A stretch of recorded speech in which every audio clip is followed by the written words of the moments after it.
Welcome to Car Shopping Questions and Answers. My mission, if you don't know me, is to show you how to pay less for every car you get. New cars, used cars, leases, it does not matter. I teach a simple seven-step formula, a simple seven-step formula for you to make sure you never overpay for a car. And the first step is going to be, we're going to make sure we decide whether we should be buying or leasing our next car. The question of buying or leasing your car is a question about how long you're going to keep it. The second thing we do is make sure any car we have right now, we have to get the most money we can for it. That is a big deal. You cannot focus on the car you're buying without focusing on maximizing the value of the car you have right now. If that car was worth 8, but somebody talked you into taking 6, you lost 2,000. So we call that an equity assessment. Then we do something called deal focused budgeting to make sure we know what a great deal should look like. Then we make sure the car we're looking for, we go test drive it. We make sure it's a great car, do some very simple 5-minute research on it on Google. Then we move into step 5, which is getting 5 offers on every car. And then we move into paperwork. Then we take delivery. 99% of that is done from home. And that's why everything we teach is called Cars from Home. In fact, everything we'll be talking about is out my new book. It's a digital book called Cars from Home. It's 5-star rated. You can Google it, and you can get your copy for 75% off in the comment section on YouTube, in my TikTok bio. You will not leave the broadcast. You'll still be able to hear us. And in my Instagram bio and Facebook, we have a link for you to get your copy. So our first question comes from hold on one second. We'll get into our first question. Keep typing your questions, y'all. So Dolan's gonna pull them all in. I just got a message that we're having a little trouble with Facebook here. So our first question though is gonna be from Vanity on TikTok. She says she wants to lease. She wants to do it in her business name though. Okay, great question. We'll get to that in 10 seconds. Hang on one second. Okay, we're on the right page. Boom. Let me see. Got my internet connection. Thursday live. Let's go. While I'm doing this, you should be typing your questions. If you're looking for a new car, if you're looking for a used car, whatever you're looking for, Deshone, I don't even know what should I be looking for. You should be typing those questions to make sure that we can get them answered while we're on here. So let me just make sure. Live. Boom. All right, let's try Facebook again. Facebook might be giving us some trouble, but we don't like to leave anybody out. So let's go. Let's see if we go. All right, looks like Facebook is freezing. All right.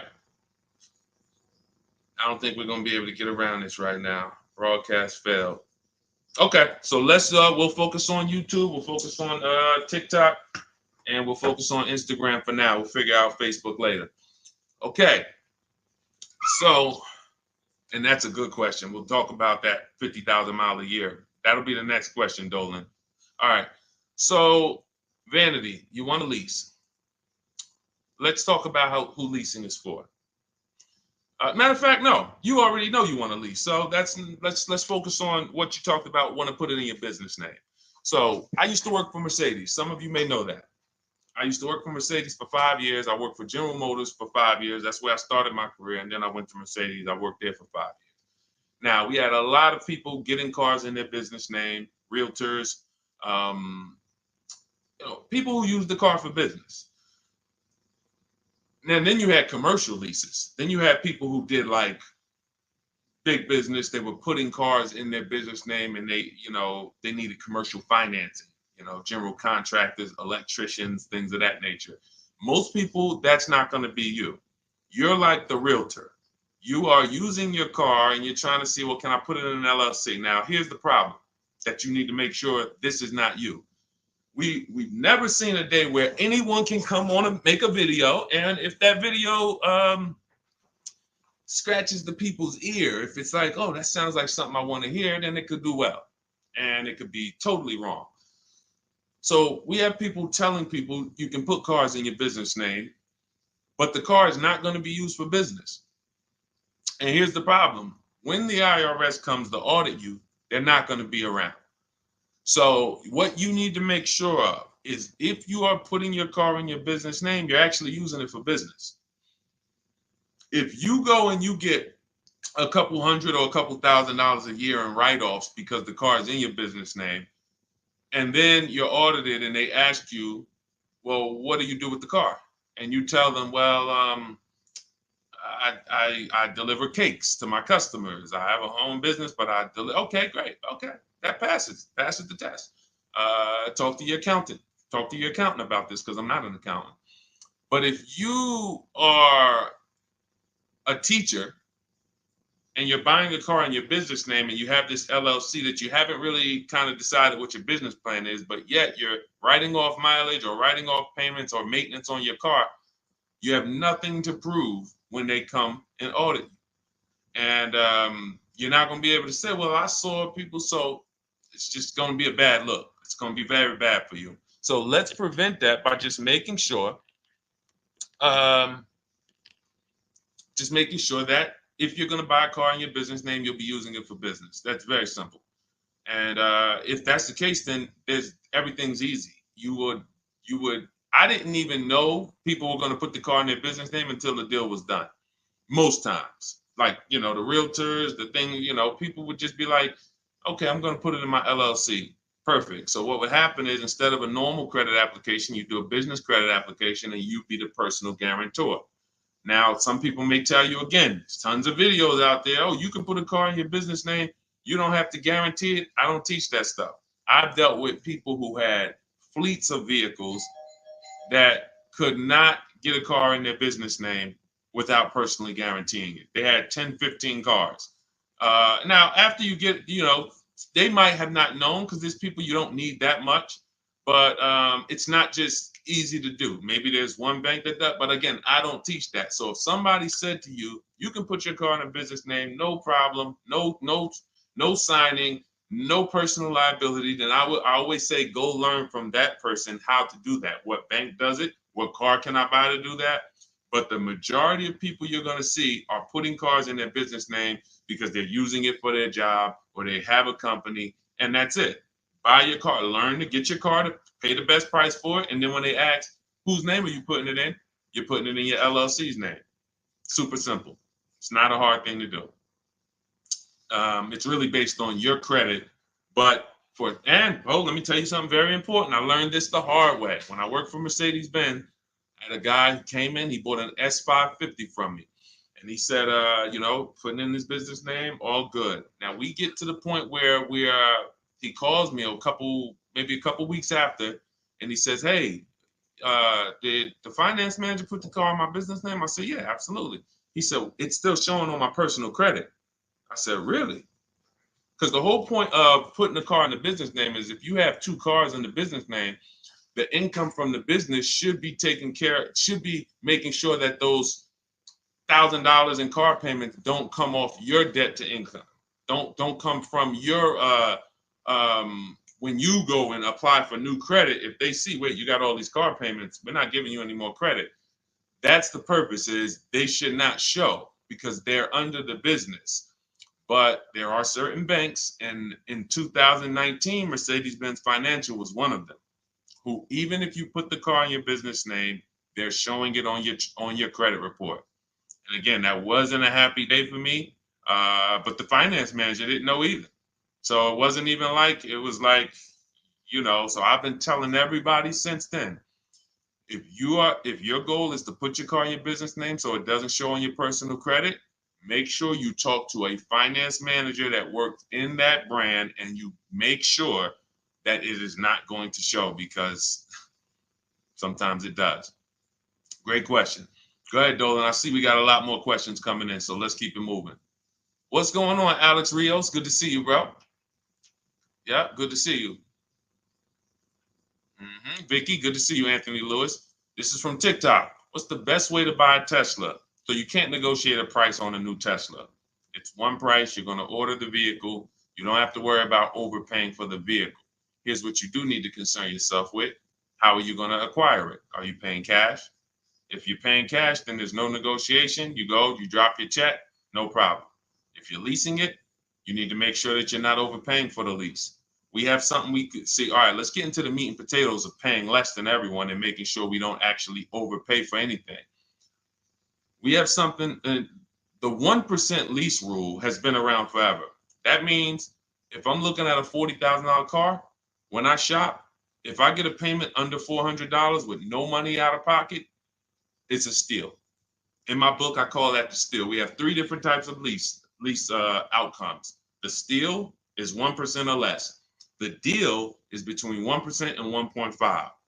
Time to chill is over 1.5. So, because I saw these people signing terrible lease deals. If you look at your payment, divide it into the MSRP, take your down payment out of it. You got to put your down payment back into, you got to do some math to say, all right, what would it have been if I didn't put that 3,000 down, that 5,000 down, and you just do like a sign and drive? If you divide that payment into the MSRP and it's over 1.5%, there's no value there for 12,000 miles per year. We adjusted, we got 15,000. Jen just got it. She just got her 18,000 mile a year lease because we do high mileage leases. That as long as we still have a great deal, there's nothing wrong with, oh, I shopped my best offer. It was 1.1 or it was 1.2 or it was 1, and then I adjusted the mileage, and now it, you know, it's higher, but still it's a deal because you have to have a deal before you adjust your mileage. But if you do that and your payment's over 1.5%, there's no value in leasing that vehicle. You're paying too much money for a vehicle you're giving back. Say, what's up, Parth Patel? Good to see you. Same thing with 4-year leases. Add up all the payments. You'll see. I had to create these boundaries because people didn't know they're overpaying. People didn't know why. You know, it's too much money for a vehicle you're not going to own. Leasing is a value play. It's okay, if I'm going to spend $400 a month, what's the most vehicle I can drive for $400 a month? Well, some people for $400 a month, they're driving a $30,000 vehicle. Some people for $400 a month, they're driving a $40,000 vehicle. Some people for $400, they're driving a $50,000 vehicle. There are people who, the better lease value you get, the more value you have. It's just, leasing is a value play. So when you add up all these payments, that's what you need. So that's what you need to concern yourself with if you're going to lease the Tesla. And if you're going to finance it, then you need to make sure that you are doing what we call the bank bidding war. I teach this in my book. If you want a copy of my book, you won't pay the $97 price. We have a book launch offer.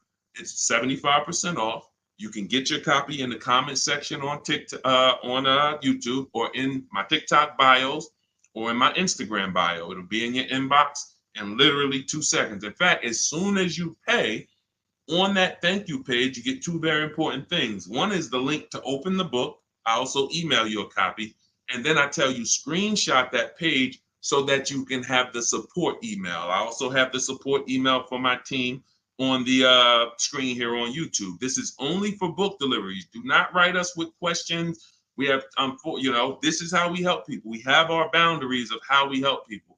I don't take questions from email. That is to make sure you get your book, just in case you type your email wrong. But in there, I teach something called the bank bidding war. So the bank bidding war is when we make banks and lenders compete for our loan. Rates are high right now. Even when rates are low, though, you should be making, you know how many banks and credit unions want to compete for your loan, but you're not giving them a chance? What's up, Jakara? You're not giving them a chance? There's tons of banks around us, online banks, credit unions, and you're just only going to Navy Federal, or you're just only going to the dealership. If you save 1 point on it, if you buy that Tesla and you save 1 point on your interest rate, that could be over $1,000. If you overpay, depending on your loan, if you're going like $50,000, 2 points could be $3,000, $4,000. So we take, in order for you to get a great deal, remember this, and then we'll pull up the next question. In order for you to get a great deal, I'm gonna make this very simple for you. You have to know that there are 3 transactions to every car deal.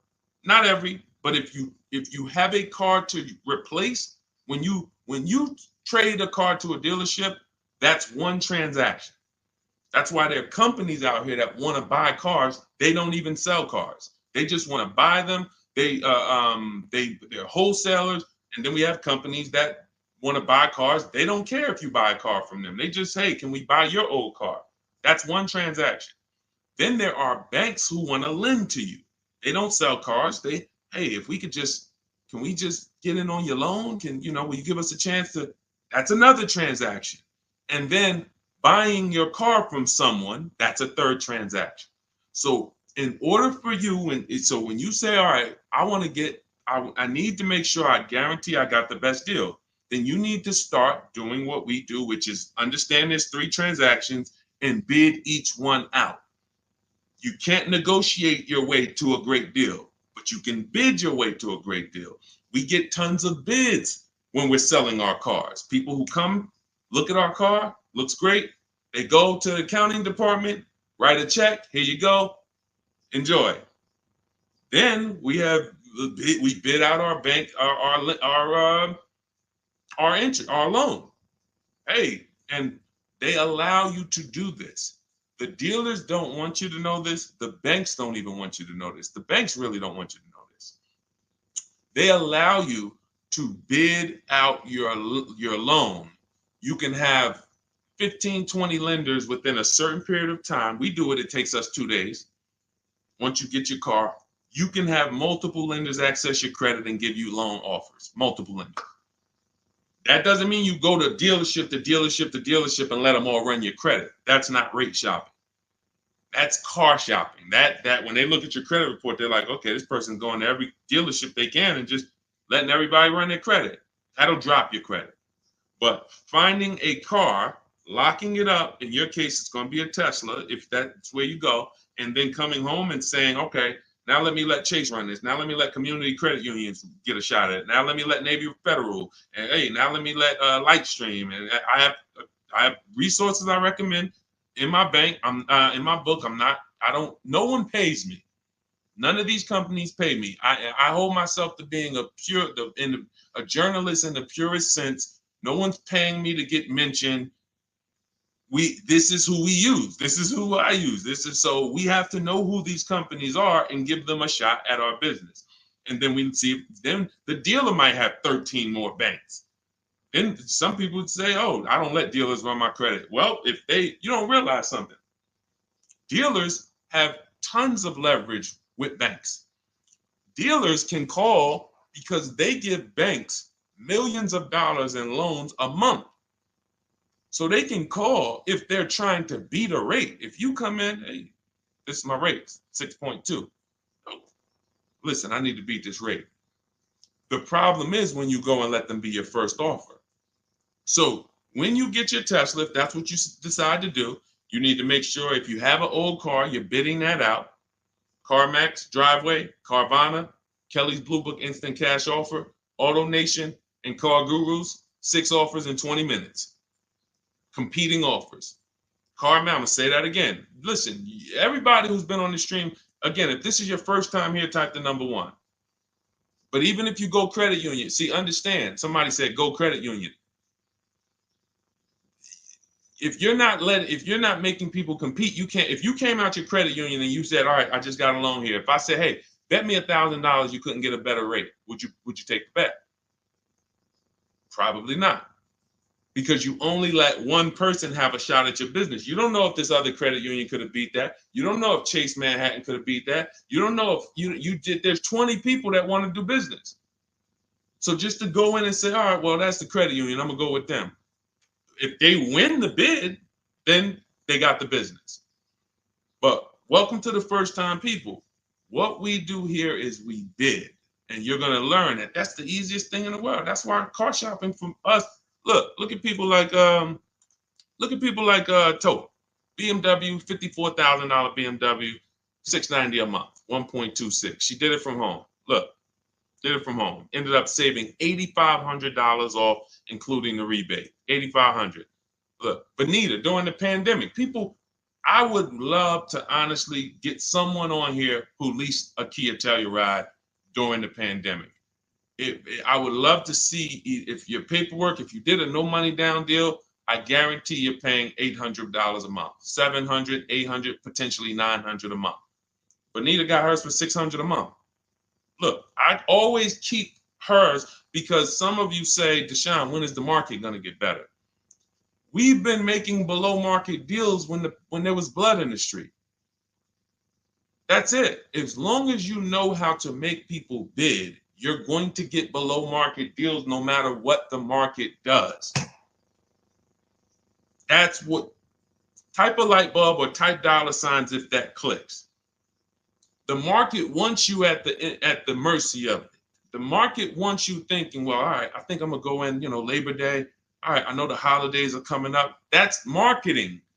They want showrooms full of people coming in thinking there's better deals this day, but there's not better deals. There's more competition for you. You have less room to negotiate when it's full, because the car sales people, when you start asking for too much money off, they're going to just escort you out because there's going to be a line of people behind you. Listen, Mr. Jones, hey, I'd love to do business with you, but we got people walking out the showroom. It's it's a busy day. We don't have enough salespeople. This is the best offer. It's less leverage when you go in there on a weekend. It's less leverage when you go in and the place is full. It's all perception. They're ringing bells. Ding, ding, ding, ding, ding, ding. You're like, okay, everybody's buying a car. I don't want to leave here without a car. That all works against you. That's why it's not about the market. It's about you understanding that I can get great deals today when I learn to make people bid while I sit at home. And that's what I want you to get in my book, Cars from Home. It's a digital book. The reason it's a digital book is because I updated Vroom went out of business earlier this year. Had to update the book. Had I mailed you a copy of that would be irrelevant. But as soon as something happens, we go into the master file, update it. You got the new book. Vroom's gone, and you never even knew Vroom was there if you just got it. That's the whole point. Now you can get your copy. You can pull up the next question, Dolan. YouTube, I have a link for you. It's only good for 30 minutes, though. I'm not putting the welcome offer out there indefinitely because I'm incentivizing you to take action. The book is normally $97, worth every dime and more. That book is going to be one of the most valuable books to your bank account you ever bought. But as part of our welcome offer, you can get it for $97. You can get it for 75% off in my TikTok bio, in my Instagram bio. Go there now, get your copy, come back to the stream. Make sure you save the thank you page because that's where your book is. I'll email you a copy as well. And that's where the support email is, just in case you look in 10 minutes and that book's not there. It's usually because there's a typo in your email, but you'll have the support email so my team can get it for you. Okay, go ahead, Dolan. Shoot the next question up, brother. Okay. And could everybody who's enjoying the broadcast share this with one person? I appreciate you. Gail from YouTube, how are you? Should age be a factor if you lease or finance? That's a great question. Oh, she's 70 years young. No, it's only a matter of how many years you're keeping the car. I'll give you an example. Felicia came in she started working with us, pandemic. I might have a picture of her BMW she got. She never thought she could afford a BMW because who knows how every $5,000 on a car loan is about how much per month. And this is why you'll understand leasing, if you're not keeping your cars 8 years, is going to allow you to drive cars that you didn't think you could drive before. I had 4 Infinities that I leased. Before I bought this Infinity truck, I had 4 that I leased. And I know I'm talking to some people and you're like, Deshone, I was taught never lease cars. If that's you, be honest. Type I was. Type, me or I was. You were taught never to lease. I want to tell you that the people who taught you that, the people who programmed you, Dave Ramsey might have been one of them. Dave Ramsey does a great job helping people get out of debt, helping people invest in the stock market. God bless Dave Ramsey. He's helped a lot of people do that. But when it comes to cars, he has cost you more money than he's going to give you back. The bad leasing advice is totally wrong. And in fact, I'm going to prove it to you. When you look at a great lease deal. Look at Ansley. Ansley gets a 2024 QX60 Infinity $58,000 truck. He's paying $554 a month. Every $5,000 on a car loan is about $100 a month. So when you walk into a car dealership and you're shopping, you're looking at a used car, you're looking at a new, when you see $10,000, you should think to yourself $200 a month. You see, oh, I see you asking 25 grand for that. You should think $500 a month. Oh, that's a $50,000 vehicle, $1,000 a month. Because here's why that thinking will protect you, because that's based on a 5-year loan. The max I'll ever recommend you go is on the 6 years. You can go 6 years. But anything longer than that, now you're in the 40-year mortgage category. What do you mean 40-year mortgage? Who didn't know that there were 40-year mortgages available? I'll do you one better. Did you know there's 50-year mortgages available? Did you know that? Who right now would sign up for a 50-year mortgage? Anybody? We got a bunch of smart people on here. Anybody signing up for a 50-year mortgage? No? Okay, I didn't think so. So when you go in and you see a $1,000 car and you say, all right, every $5,000 is $100 a month. That's going to cost me about $1,000. If you go in there like a lot of people do, and this is again, look, I gotta break the bad news to you. You know, I know that some people like Deshone, I don't like bad news, and you're not gonna like what we do here. That's just it. But here's the thing: I don't leave you there. I give you the bad news to try to show you how much money you're losing, so that you can actually snap into it and get serious about this and start winning the way we win. If I just come to you and say, you're doing so good, your car deals are just so good, that used car you bought, man, you really paid a great price for it. You really got a quality car. You got a below market deal, but let me help you do better. You'd be like, no, I'm actually doing good. I have to come to you and let you know that if you don't know the new price of the used car you bought, you don't know how much it was when it was new. How do you know how much discount you saving? All of these things that is like bad news first, that's what we got to do. So when you say if you don't know that every 5,000 is $100 a month, here's what you do. You go into the dealership and you say, all right, you look at the same $50,000 car that should register at about 1,000, and you say something like this. Could you get that to like 700, something like that? Okay, how much money could you put down? You know, I could probably put down like 10. Okay, even if you put down 10. Now that should, in your mind, is you went from that 50,000 to 40, you should be like, okay, well, even if I put 10 down, I'm still going to be around 800. But here's what they're going to do. They're going to put you into a loan that's so long, you're not going to even realize it. And I've had people who come to me with cars and they're like, you know, man, I think I'm ready to switch this car, man, but the dealer telling me I can't get out of it. I said, all right, how much you paying? All right, payment's not too bad. All right, you know how many years, how long is the loan? Oh man, I ain't even asked. Okay. You already telling me where we're going. This is gonna be bad. Man, you in a 96-month loan. You in an 84-month loan. That's what not having these things in mind becomes. So going back to Ashley here, if he walked in to get that same 2024 Infinity that he just leased for $554 a month with, look, first month's down, first month payment, he gave him $554, drove off in an almost $60,000 car. That would be $1,200 a month almost. $1,200 a month. I told you, 4 leases I had. If just Infinities, I had a G62 and then I had a Jeep Grand Cherokee as well. But 4 Infinity leases, these were $40,000 cars I was driving for under $400 a month. Cars that would normally cost, cars that people are out here paying $700, $800, $900 a month for, because somebody they believe the never lease a car lie. They believe oh, leasing is renting. Okay, well I'll be renting for 3 years and then I'm gonna go and switch it up, do something else, keep all this money in my household. You go ahead and do that. Oh man, the car broke down. Man, yeah, man, it's 5 years old. Now, oh, you don't have a warranty? Nah, the warranty just expired. All right, man, listen. You go ahead and do that. That's why I say to people who you believe they owe you money. Just learning about deal structure, you'll be like, that's why I tell you, you can't get a great deal if you should have leased what you bought. So Gail, to answer your question, no, has nothing to do with age, has everything to do with you asking the first question in my book, the most important question, which is, how many years am I going to keep this next car? That's the question you ask yourself. If y'all are enjoying what you're seeing on TikTok, could y'all keep tapping the screen, run those likes up? Can we get those likes over 1,000, 2,000? Let's just run the likes up if you're enjoying what you're hearing.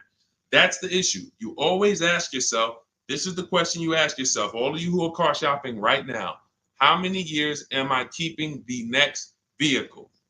And if it's 8 or more, then you're going to shop for a below market purchase, new or used, depending on your budget. If it's less than 8, if you're like, I'm honest, man, I don't think I'm going to keep this thing 8 years. You should be shopping for a below market lease, and it's not even close. It's not even close. All right? Doesn't have anything to do with your age, Gail. Go ahead, Dolan, shoot the next one up. All right. Great questions today. Keep typing your questions, y'all. We'll get to as many as we can before the stream ends. All right. This one's from YouTube. I drive up to 50,000 miles a year for gig work. I would like to lease. Here's the problem. High mileage leases are a thing. So we get a chance to dispel a myth right now, which is, oh, that leasing, they limit you on mileage. You choose your mileage.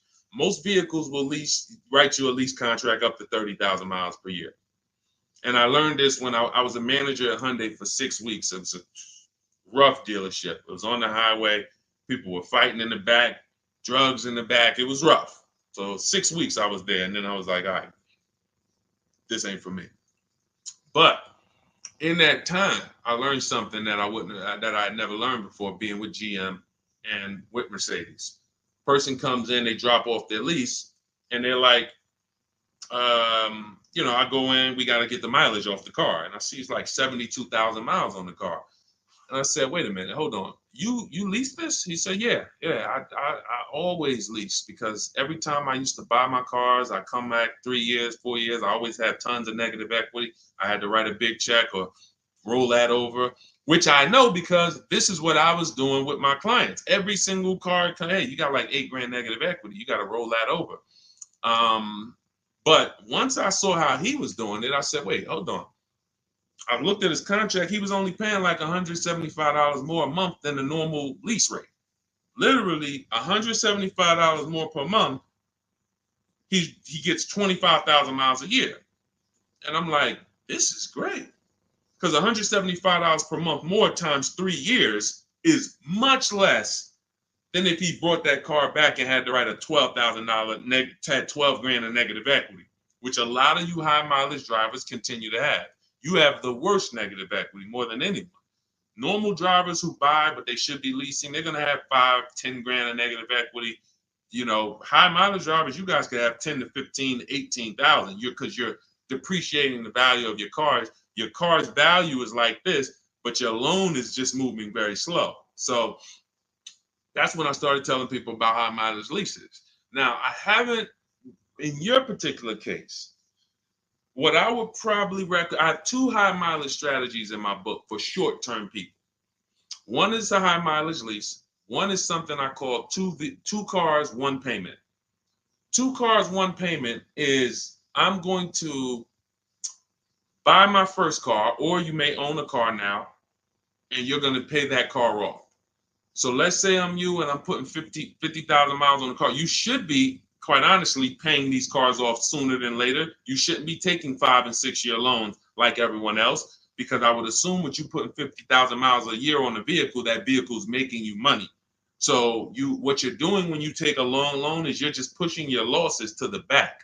Instead of taking a shorter loan, like a 3-year loan, max 4, and then saying, okay, I'm going to drive 50,000 miles per year, 200,000 miles, I'm coming in, I'm going to turn this vehicle, and I'm going to have it paid off, though.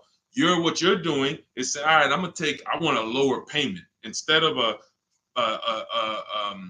4-year payment for, $650, $700, I'm going to take a 6-year payment for $400.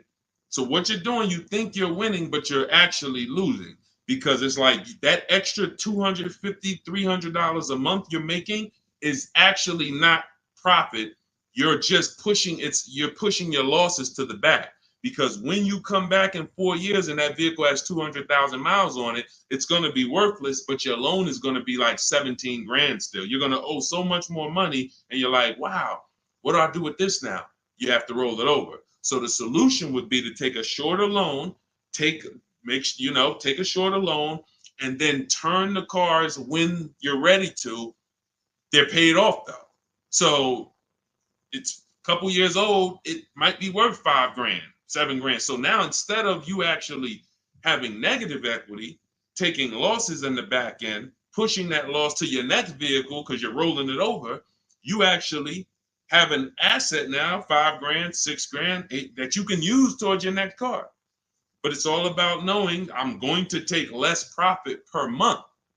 I'm not going to take the most profit per month and think that I'm going to be able to do this. So now, if you say, if the 2 cars, 1 payment strategy is, you would actually pay off 1 car and then you lease a nice car. So you maybe lease, once my first car is paid off, it has 2, and that first car needs to be something that is known for going 300,000 miles. Literally, very, very important. That first car, you need to, it's Honda, Toyota, something that you can look at the records and say, yeah, these cars go 300,000. Because once you actually get that 300,000 on that car, you still may want to keep it because it's highway mileage. It's highway mileage. So I'm gonna have my car that I put my mileage on. I'll put maybe 25,000 on that Honda a year, or even 30,000, and then I'll have my lease that I lease for like 15,000 miles a year, or 20,000 miles a year. And then I got my nice car I switch every 3 years, and I got my lease car. I got my mileage car to balance it out. That's 2 cars. You're always gonna have 1 payment. So that's really 2 strategies for you to consider: buying a car, taking out a short loan, switching the car every 4 years or so, and not leasing. Just literally run the miles up, make your money on it, come back, do it again. But do not buy these cars and put 5 and 6 and 7 year loans on them at all. That's what most people are doing, by the way. All right. Go ahead, Dolan. Great question. Great question. I love this stuff, man. I love this stuff. Kino, I see you. Armando Lara, if you're enjoying the stream, type $signs. If you're enjoying the stream, type $signs. $signs. I already know this stuff.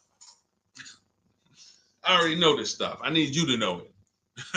I need you paying, I need you confident in your deal. All right. TDA Tastemaker from Instagram. If I have a car in my possession, but I defaulted on my loan, but I still have the car, what's the best way to get my title? I don't know. You're not paying the loan, you defaulted on it, and you're trying to get the title. No way. There's no way. They're not going to release the title until it's paid off. Got to figure out a way to pay or sell. I don't even know. Can you sell it? Depends on where you are. How far behind are you? We can try to get out of that car, go into something less expensive. I would try to sell the car. I would go on CarMax, Driveway, Carvana, KBB Instant Cash Offer, AutoNation, like Car Gurus. Get my 6 offers, see if you can sell it. Go into something less expensive because that repo is going to follow you. So what's happening is this is baggage. This is why I need you to either fix your credit over the next couple years. You can follow Shonda Martin. Y'all know I recommend her all the time. She's just like me, but she does credit. She'll get on, tons of hours of information. She helped me, just little tips she helped me. I went like another 50 points on my credit score, just stuff I didn't understand because I don't study credit. You know what I mean? I'm not an expert in credit. Even though credit involved, think about that. Credit is a big part of what I teach. But I don't go into credit because that's its own subject. So Dave Ramsey would be like, hey, well, a lot of my people are buying cars. I guess I'll talk about that too. No, let the experts talk about that. You go find the experts and bring them to your people. So I always say, I don't talk credit, follow the experts. But when there's negative equity and bad credit affect your car deals. So the mission is, how do I make deals without negative equity? You got to know the cause. You should be leasing, but you keep buying. You should be shopping for below market leases, paying cents on the dollar, but you keep buying. Second cause, the second thing affects your deal is bad credit. So we got to make sure that we are working on our credit, and until your credit is fixed, you should be driving something inexpensive. Get the least expensive car you could afford. I mean, that'll Facebook Marketplace, drop $2,000, $3,000, $4,000. Find someone who's an owner. You want to find someone. I picked up a car because I work from home. We have another car. We got the Infinity truck. I picked up a car from a grandfather. He was 98 years old, and he owned it for 10 years, and it had 70,000 miles on it. It was an '08. I said, listen, how much? He said, $3,700. I said, all right, let's go. It's a great deal, and it's just my point A to point B car. Why do I need a car that I'm going to tie up a bunch of money in to go? I drive that car 1,000. If I drive that car 100 miles a month, 200 miles a month, that's a lot. You have to know, and I call this in my book, the SMART strategy. It's called saving money at the right time. If your credit is not right, you don't need to go out and try to flex. You need to be trying to get something inexpensive. Oh, but they're going, man, I can't pull up like this. Then you go ahead and be financially foolish. Go ahead, pay 19%. Go get the Dodge Charger you want and pay 20% on it. And you're gonna overpay for the car. Go ahead, do that. But don't say I told you to do that. So what I'm doing is I'm getting an inexpensive car that I'll find on Facebook Marketplace that an owner has had in their driveway. They know everything about it. Pick it up for a couple grand. Don't buy from these dealers who pose as owners who just got the cars from auction. You ask them, hey, how long you had it? Hey, what happened? They don't know anything about it because they just got it. And I'm getting an inexpensive car until my credit is established. And what I would be doing is literally driving that car for 18 months or 2 years, getting my credit right, and then I'm going to lease something brand new. And be like, Dad, so you just went from that car to pulling up with something brand new? How you do that? I had a plan. That's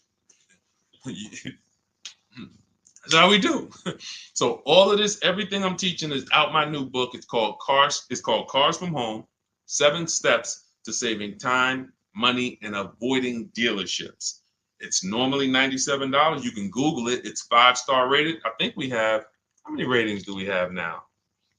I think we have, thank you to everyone who's reviewed the book, who's rated it. I appreciate it. 58 ratings. Appreciate it. You can read what people say about it. You can see how they've used it. You can see everything. So you won't pay the normal $97 price. If you go to my TikTok bio, as long as you get there before that timer hits 0. If you went to that page and that timer started clicking, once it's 0, it goes back to $97. You won't get the 75% off. So go back, get your book, and then you can come back to the stream. But make sure when you get your book, you save the thank you page so you can have the support email just in case your book doesn't hit, you usually type your email wrong, you type in too fast. We'll make sure you get it. And then on YouTube and Instagram, you go to my bio, get your copy. YouTube and Facebook, we have a comment for you in the link. We have a link for you in the comments. Next question, Dolan. Go ahead, man. This one from Instagram. I'm doing a regular lease. I need help. Can you explain the 1.2? Okay. Can you explain the 0.125 APR again? Should that be close to my monthly payment? Can you help? I'm trying my best, but they're trying my patience. So,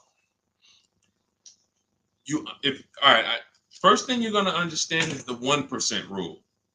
All right. When we go out to lease a car, in our deal focused budgeting step, this is something in our step 3 in my book.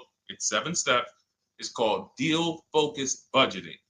That means we are budgeting for what a deal should be, not for what we could spend. So if we're looking at a car that's $40,000 and we're like, okay, I'm going to shop for that car.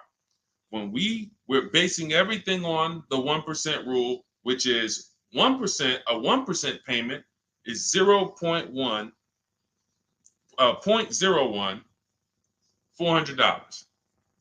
So you take the MSRP, $40,000 times 0.01, $400. That's the 1% lease deal. Anything lower than that, now you don't get these deals by negotiating. We get multiple offers. Some people are like, Deshone, I can't get no deals like that. Well, we got tons of them. If y'all want me to show them to y'all, we got tons of them. But anyway, that's a steal. That's not a deal. I call that a steal. Anything less than this, you stole a vehicle. Now, the 1.5% rule, which is 40,000 times 0.015, that's the max. That's the max. We're not going higher than that because once you add that up for 3 years, 36 months, 21,600, that's right around the cap of where we're gonna, because you got 40,000 plus taxes and everything like that. So call it around 43, 45. You want to pay no more than like 21.6 over 3 years. That's the cap. And if that's the best offer, it could be the lease program. They don't have much support. They got a high money factor. They got not much rebates, high demand, whatever it may be. But once we get 5 offers, if it's over 1.5%, we don't get those cars. So now what this person's asking about is that middle point, which is 0.0125. So we take the 40,000, we say 0.0125, that's going to be 500. So anywhere under 1.5 is a deal. Anywhere under 1.5 is a deal. The lower it is, the better it is, the more value it is. But the lower it is, how does it get lower? You're not negotiating it lower. You're getting once you see all your offers, if your offers, and again, I don't know your name because it's not on here, but if your offers aren't $175 to $200 a month difference, then you didn't shop right. When you're looking at those 5 offers, thank you. I see everybody sending gifts on TikTok. I appreciate it. I forgot. And can y'all double tap the screen? Just get those. Can we get to 1,000 likes on here? Can we get to 1,000 likes on here? Can we double tap? Can we just keep tapping the screen? If y'all enjoying y'all spending time with us, can y'all help us get to 1,000 likes? Appreciate y'all. So this is where this is a midpoint. But here's what you don't do. You do not go into the, y'all done flew. Y'all about to fly past 1,000. Look, on 10 seconds. Shout out to TikTok. Appreciate y'all. All right, so you don't go in a dealership and say, oh, well, get me to this. I want to be at 1.25. I want to be at 1.5. No, you don't do that. Because here's the thing. Ansley, he got a 1% lease deal on this Infiniti. Look, Jen on her Subaru. She just on her Honda CRV hybrid. She got a 1.3 lease deal, $512 a month, $40,000 vehicle. You don't go in and say that. You shop the offers from home, and if y'all want to do it manually, you can talk to sales managers. You can try to get this done manually. We do this totally by email without talking, because I know you probably don't like talking to car dealers. Am I right? Would I be right by assuming that? So she didn't know that her lease was going to end up at 1.3 when she shopped. Ansley didn't know it was going to be 1%. Look, Kimberly got a Maserati. Let's go to some luxury vehicles, because sometimes people think, oh, well, remember, I worked for Mercedes before I came and started teaching. So the formulas are the same, whether it's a Bentley, whether it's a Rolls Royce, the formulas and the principles don't change of multiple offers. Look, Kimberly gets a Maserati. She's paying, it was a $91,000 vehicle, 92 almost. She's paying $944 a month for it. It's a Maserati Grecal Modena, $92,000 vehicle. She's paying $944 a month for it. She didn't know that she was going to save $20,000 off. This is the other post. Look, she didn't know they were going to knock $20,000 off the selling price. You don't know that. You come in, you trust the process, you get the multiple offers, and then you look at the best offer. If the best offer, whatever the best offer lands at, as long as you see a bunch of other higher offers, now you know you shopped the market correctly. You found the 20% dealer, we call them, that beats all their competition. And now there's your deal. This is for new cars and leases. Used cars, different strategy. Different, still multiple offers, multiple options, but it's a different strategy. That's in my book too. But I want to make sure you understand this. That is how you do it. The 1.2%, 1.25 is just a middle ground. But when you shop your offers, just make sure they're all under 1.5 and then pick the best one. If the best offers is over 1.5, you got 1.6, 1.7, 1.9. That's a bad lease program. That means there's no support there. As long as you see a spread, if there's no, like, man, all of these offers are over 1.5, it's a bad lease program. High interest rate, probably terrible residual, no rebates, no incentives. That dealer who's the lowest is discounting the car. It's not their fault. They can't help the lease program. So the better you get, the better the lease program is. When you shop, you'll be closer to 1. The tighter the lease program is, when you shop, you'll be closer to 1.5. But as long as you're under 1.5, it's great value, much better than buying, paying cents on the dollars. It's a win. All right. Go ahead, Dolan, shoot the next one in. And I think y'all see, I have to answer these questions thoroughly. If y'all will want me to zip through them, let me know. Type zip or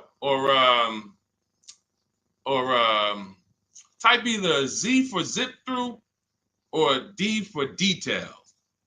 Because listen, I'll run it however y'all want it. If y'all want me to do these quick, don't go into the details, just kind of give us the zip answers, then I'll do that. But I see a lot of people talking about, okay, they want it in detail. Perfect. That's what I thought. So we're going to keep it going that way. Now, T, on TikTok, you said, can you do my deal for me? So here's the thing. People say, Deshone, can you come to the dealership with me? I don't go to dealerships.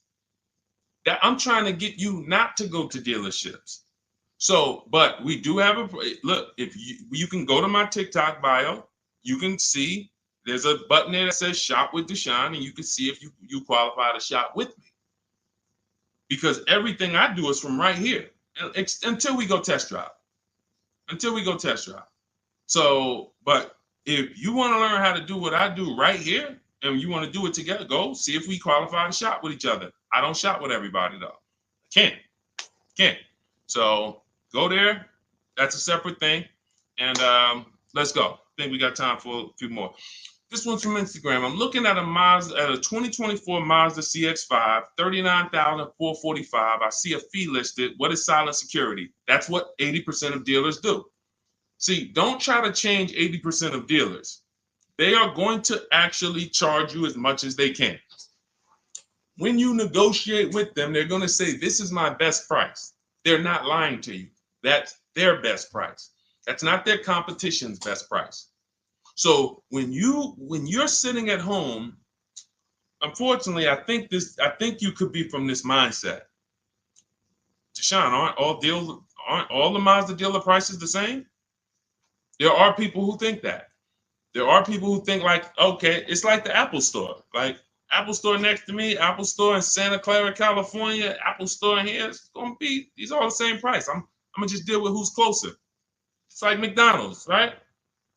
Same price here, let's go to the closest McDonald's. Nope, it's totally different. These are competitors. These are competitors, individually owned franchises. They compete against each other and they try to beat each other, which is why when you get to a dealership, what don't they want you doing? I want to give y'all some time to type this in. What don't they want you doing? Once you sit down in that seat, if they can get you to sit down in that seat, which we don't do. We never talk numbers in a dealership. We're there to test drive. What don't they want you doing when you're in a dealership? Y'all don't need to hear this from me. You've experienced it. They don't want you leaving. Thank you, Smokey. Thank you, Smokey. Newberg, yes. They don't want you to leave. Luis Soto, I see you on Facebook. Don't leave. Look, you had, so now, see, as we pull back the curtain, there's new brain cells that are being developed now, things that you weren't aware of. Now you'll see why. That's why. Because the last thing they want you to do is shop their competition. Their last thing is, hey, what can we do? Just tell me what we can do. That's why they're just gonna sit there. Hey, come on, tell me what's gonna make you happy. Well, what's gonna make me happy is you give me time, let me go home and actually, shop around a little bit. But is there a number? Is there a number that I could offer you where you wouldn't even shop? These are all trained questions to keep you there. I call them the showroom shackles. It's like as soon as you sit down, like a little, boom, little handcuff comes out. You can't go too far. So this is what you want to avoid like the plague. We do not talk numbers in dealerships. We don't talk to salespeople unless we're there for a test drive. These are things that everybody who I'm sharing with you, from Greg to Danielle with her Audi lease, Eddie on his pre-owned, on his Toyota, got a brand new Toyota last year, still during the pandemic. It was still, look, he said, I shopped around. I was able to get everything I wanted, plus more, $2,086 under MSRP in a 1 week window. 1 week. So this doesn't take a lot of time. Some of you like, Deshone, well, I only got a couple days. Do I, could I make a deal in a couple days? Look, not even Eddie. I'll give you one better. Look at Ansley. Ansley's got his, Ansley, look, on his 2024 Infiniti, he said, look, I started the process Saturday. I accepted a deal Monday. I need you getting these deals in 90 minutes. 90 minutes. I have never gotten any car that I ever got spent more than 2 hours on the whole process. Never. From home. Now, I want you to spend more time than that shopping. Shopping is deciding what you want. Going test driving, going seeing cars, seeing options, looking at cars, deciding that. No rush on. We don't let anyone rush us on that. But when it comes time to get the below market deal, 90 minutes. We got the internet. Why should it take me more? We do everything we do. So look, 2 days, Ansley did it. This is what you have to do. Like, get out of that old process of being trapped in dealership and realize, Messing King, the dealership you're looking at is just one of many. The whole area around us is one big marketplace. If there's 25 Mazda dealerships around us, you're going to know. I'm talking to all of these people. They're fighting for my business in my email. They blowing my email up. They all want to sell me a car, and may the best dealer win. It's empowering. It's beautiful. So everything is in my digital book, Cars from Home, 7 Steps to Saving Time, Money, and Avoiding Dealerships. You can get your copy for 75% off as part of our welcome offer. How the heck did we go from 500 likes to 3,200 likes on TikTok? Shout out to y'all. We on 2 TikTok channels right now. But y'all done blew this one up. Appreciate y'all. In my TikTok bio is your copy of Cars from Home. You'll also get the bank bidding war blueprint for those of you who are financing, and teach you how to make banks and credit unions bid, and everything step by step. You won't pay the normal $97 price. You get there before that timer hits 0. You'll get it for $24, which is 75% off. Same thing in Instagram. Go to my Instagram bio now. Before the timer hits 0, you only got 30 minutes. Get your copy for $24 instead of $97. And on YouTube and Facebook, we have a link in the comment for you guys to get yours for 75% off. All right, Dolan, let's roll with I think we got time. Let's see how many. Go ahead, shoot the next one up. Looking at the clock. I have front bumper damage on my Ford EcoSport and 3,500 negative equity. What should I do? There's only 2 things you can do to get out of negative equity and into a new car. One of them, there's 3 things actually, but one of them doesn't get you a new car. Negative equity, I call the bad credit for people with good credit. It's the only time I see people will walk in the dealership with a 750 or 800 score, they leave with no car. Negative equity stalled the whole deal. So what you want to do is you get your bids, Young King, you get your bids from these companies, CarMax. This will take you 20 minutes. This is step 2 in my book, the equity assessment. We need to know what the real equity is, what the real negative equity is, and we don't do that based on an algorithm typing in 2,000 this, and then in 5 seconds This says, oh, your vehicle's worth this. Now go fight for it. No, we get offers. So you're going to go to CarMax, Driveway, Carvana, Kelly Blue Book, Instant Cash Offer, Car Gurus, and Auto Nation. You get those 6 offers. Now, the best thing for you to do is to close the gap and pay the difference. So whatever your highest offer is, if you have the money, I will pay the difference, because none of those higher offers are going to be as good as no dealer is going to be able to get close to your highest offer over there. Now, a thing for you is if all your offers are under 10 grand, you can list that car on Facebook Marketplace. I would sell it privately if the offers are around 10. Once you get to like a $12,000 car on Facebook Marketplace, you're really limiting your options because people need loans. So not too many people can come in and stroke a check for 10, 12 grand. So your buying pool is going to be limited. But I would go that route, because if they come in and they pay you $2,000 more privately, now you might only have to come up with $1,000 or $1,500 to close the gap. I would prefer you to do that, because then you get to do a clean deal. You get to go shop for a car, or when you're shopping for your car, once you get it, you're selling your old car to this buyer, and your deal is clean. You don't have to roll any baggage over. Now, if you can't pay the difference, you now have to bring baggage over. And unfortunately, you have to do what we have a curse word here. We don't say it much. I don't like to use it. It's a curse word. It starts with a T. Does anybody know the word that we use? Something we don't do. We don't do. But you're going to have to do it if you can't pay the difference between the negative. Thank you, Ivan. Trade. Thank you. I love my people. Man, listen, man. I love the people who locked in. You could tell the people who just like, man, Deshone, listen, I hear you, bro. My money's important to me. I can't be out here on a stream with you and not be getting what you're saying. Like, my money means something to me. Correct. Trade. We don't trade, because again, you're not going to get the most you can get for your item trading it.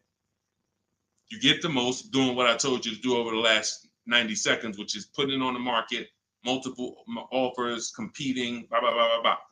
So if you have to trade, then what would happen is you would have to shop for your vehicle, get your best offer, and then once you get your best offer, you would have the used car manager look at your car and say, okay, we're going to roll that over. So, you know, if your best offer over here would have resulted in $3,500 in negative equity, when you get your best deal here, they're going to now, it's probably going to be $5 grand in negative equity, because they can't pay those prices that Carvana and Driveway and Auto Nation, they can't compete with that. So now here's what you also could do, which I hope you don't do. You can go into a dealership and just say, hey, can you trade me out of that into a new car? I want to lease or I want to buy something. And they'll pretend you won't even understand the numbers. They'll just be like, all right, what payment you want to be at?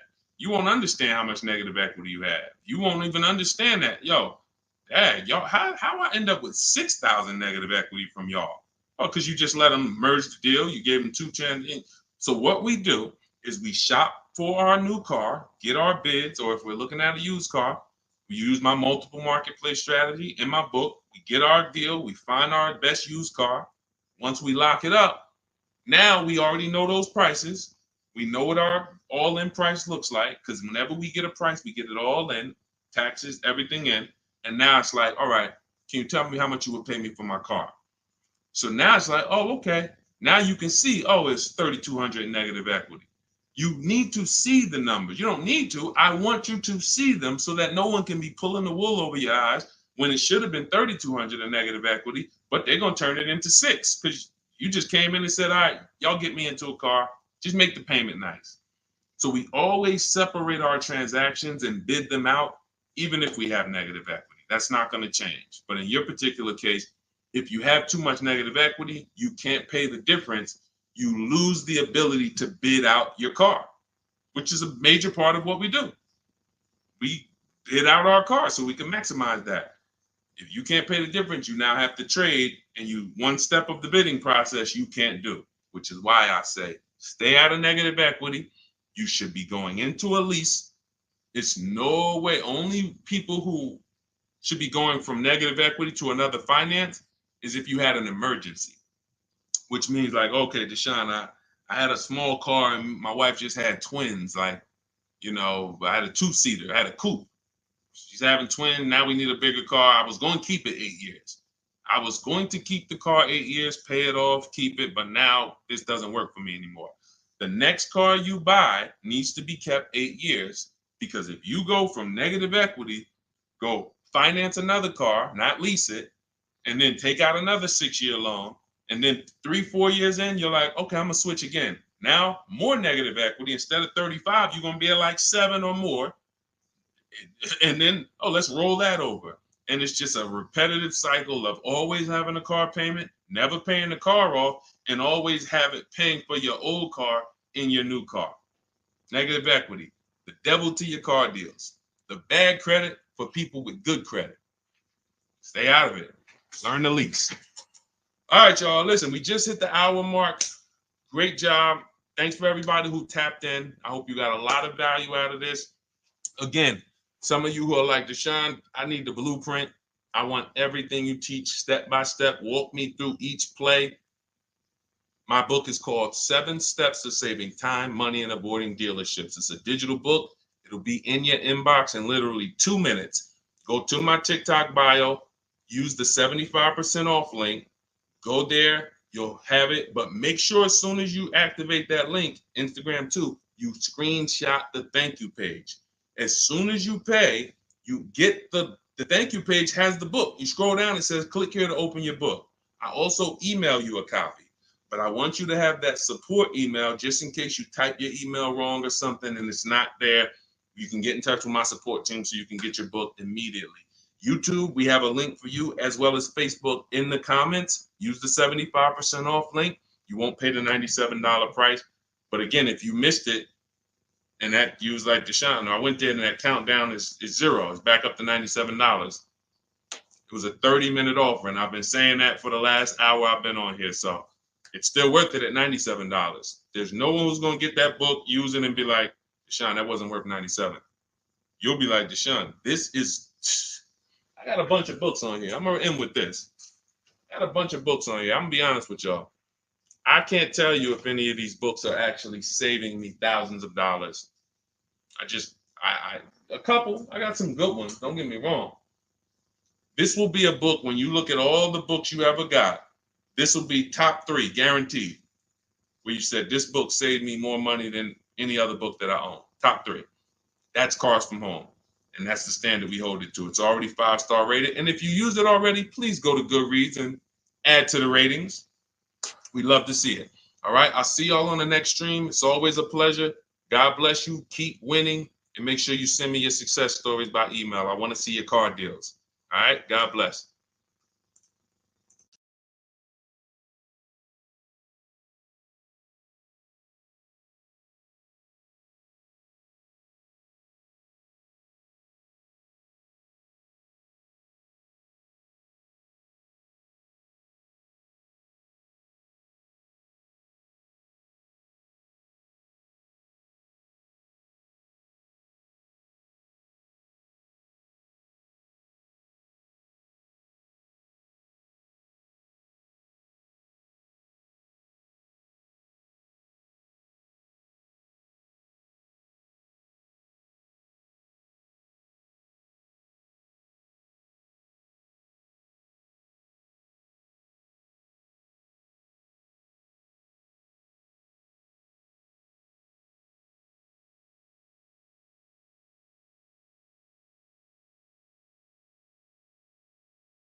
All right, we're live with car questions and answers right now. If you are car shopping, I want you to type a 1 in the comment. Right now, everyone's overpaying for cars. It is absolutely, it's crazy what I'm seeing right now. And as someone who spent 14 years in the car business, I cannot believe that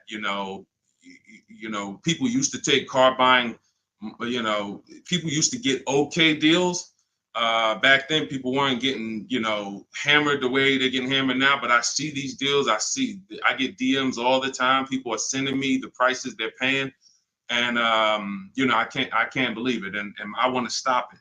So what we'll be doing right now is making sure Anyone who's shopping for a car, I want you to start asking your question. We got our first question coming from TikTok.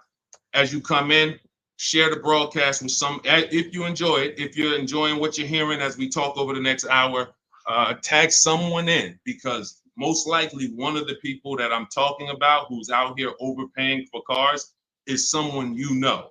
So no, I guarantee you no one will ever be mad at you sharing my page with them. I don't tell jokes. I don't waste time. All we talk about is thousands of dollars and how to make sure you keep it in your pocket. This whole live will be sponsored by my new digital book. It's called Cars from Home, 7 Steps to Saving Time, Money, and Avoiding Dealerships. Everyone who types a 1 in the comment on Instagram and Facebook, I'm going to send you a link to get your copy at 75% off. Everyone on TikTok, you want your copy 75% off. It's an instant download. You go to my TikTok bio, you won't leave the broadcast. And everyone on YouTube, we have a comment pin for you so you can get your copy for 75% off. That's the blueprint. That's the guide. That's the step-by-step for leasing, purchasing, new cars, used cars, high mileage strategies, bad credit strategies, all step-by-step so that you can have the blueprint to make sure you're not one of these people out here that's overpaying. Okay, so first question came from Coral on TikTok. Will better incentives be coming out by December? You never know what incentives there are. People will lie to you about incentives.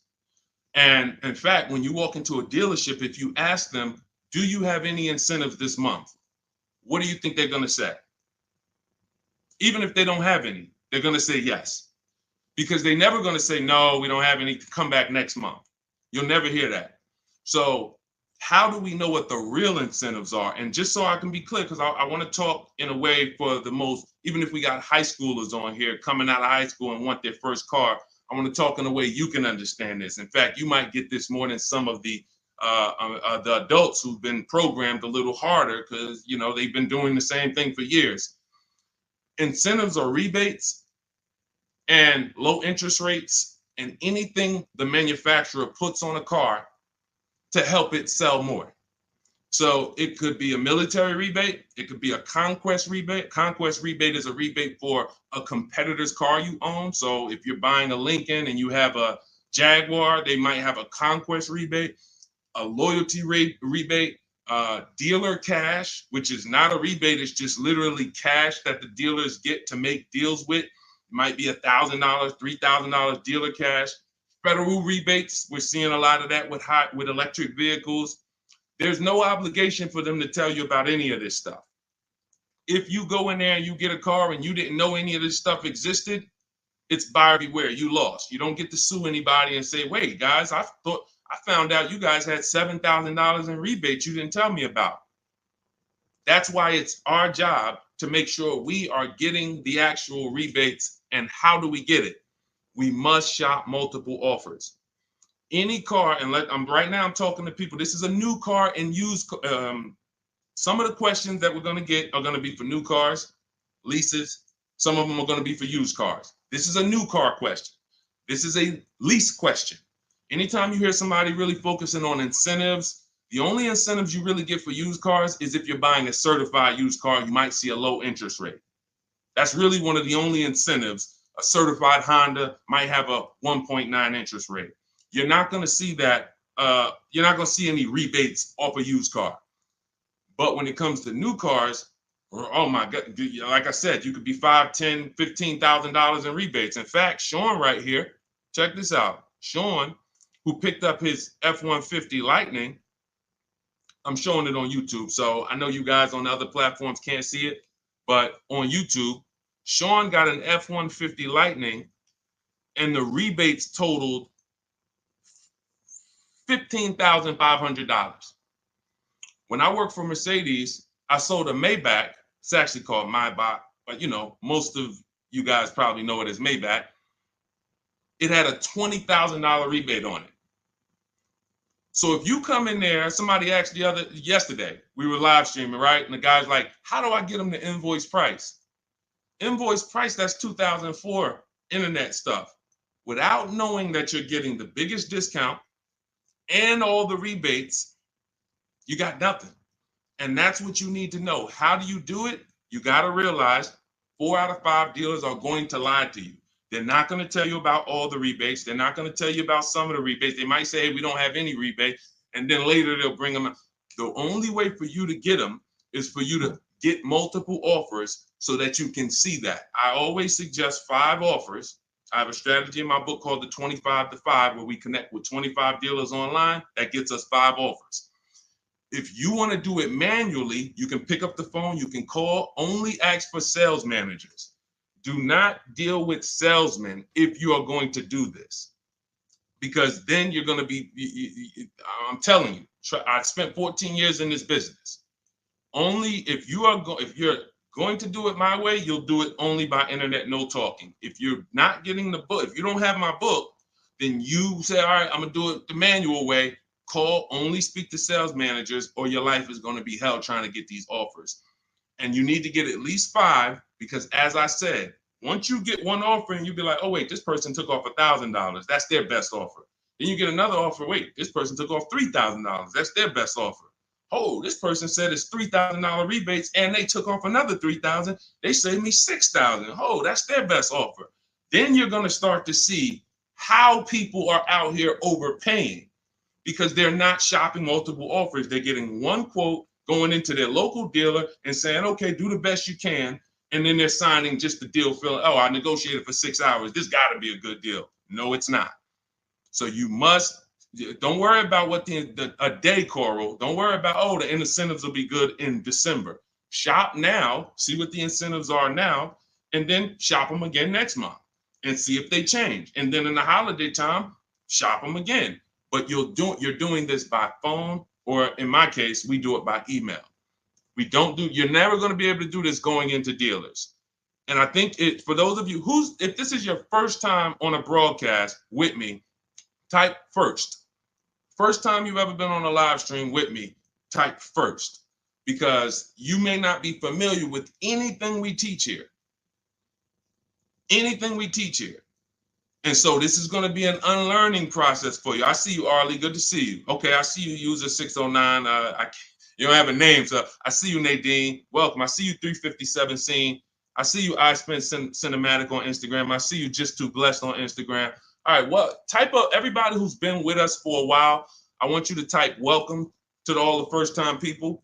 I see you, Maurice Jenkins on YouTube. I see you, Libo on YouTube. Everybody who's been here before, you kind of know a little bit about the foundation, or you've been mastered this. Maybe you got cars using what we teach. Type a welcome to the first-time people, so we can let them know, welcome to the new way. Welcome to the new way. There's gonna be a lot of unlearning, but we're going to try to make it as comfortable as possible for you. But the major thing that you need to understand right up front is I teach a philosophy called cars from home, which means you can get your best offer, below market offers that no one else is getting. You can pay prices that no one else is paying without ever leaving your house. And in fact, the only way for you to guarantee that is to make deals from home, because this is where you're in control. This is where you can't let your emotions get out of control and make a bad decision. And this is where you can use the internet to talk to multiple dealers at one time and have them bid for your business. All right. Go ahead, Dolan. Everybody type your questions. We'll continue to get to them. Coral, I think you kind of got the premise of what we're, what you need to focus on first, which is, unlearning the waiting for incentives and shopping wide, talking to multiple dealers, and actually monitoring the incentives from month to month yourself.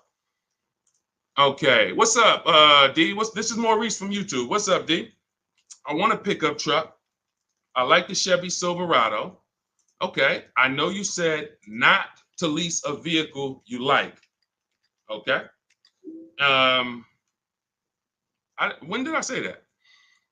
I know you said not to lease a vehicle you like. So I'm getting confused on financing and leasing. Okay. Okay, let me be clear. I never said don't lease a vehicle you like. I know you hear a lot of stuff from me, and that could be you might have gotten confused somewhere. It's all good.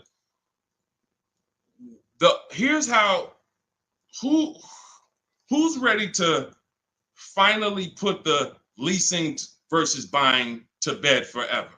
If you're ready to put The leasing versus buying. All right, Deshone, I hear, should I lease or should I buy? If you just type ready. If you're like, you know what? I hear videos from you, Deshone. I hear people from, I never used to hear videos about leasing 3 years ago. Now all of a sudden everyone's talking about, hey, you should be considering leasing, ready to consider leasing. I love numbers. And I love making the numbers easy for you. If I can't make the numbers easy for you, then I can't do what I'm called to do. The easy way to know from now on, should I buy or lease a vehicle, is to ask yourself, how many years am I keeping the next vehicle?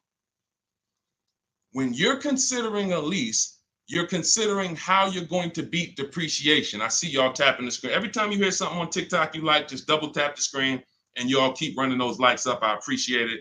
TikTok brings more people over here. And, you know, I appreciate you guys. You guys help this message spread. You need to ask yourself, this is the first question. In my book, some of you have it, my digital book, Cars from Home. The first question before anything, before what car I want, is how many years am I keeping the next car? Because when you are getting a depreciating asset, you have to look at it like this. Every time you buy a car, I want y'all to think about this. What is this, Deshone? This is depreciation. If you buy a car today for $40,000, how much is that car worth in how much is that car worth in 5 years? Throw some numbers out there. You buy a car today for $40,000 in 5 years, average miles, how much is that car worth?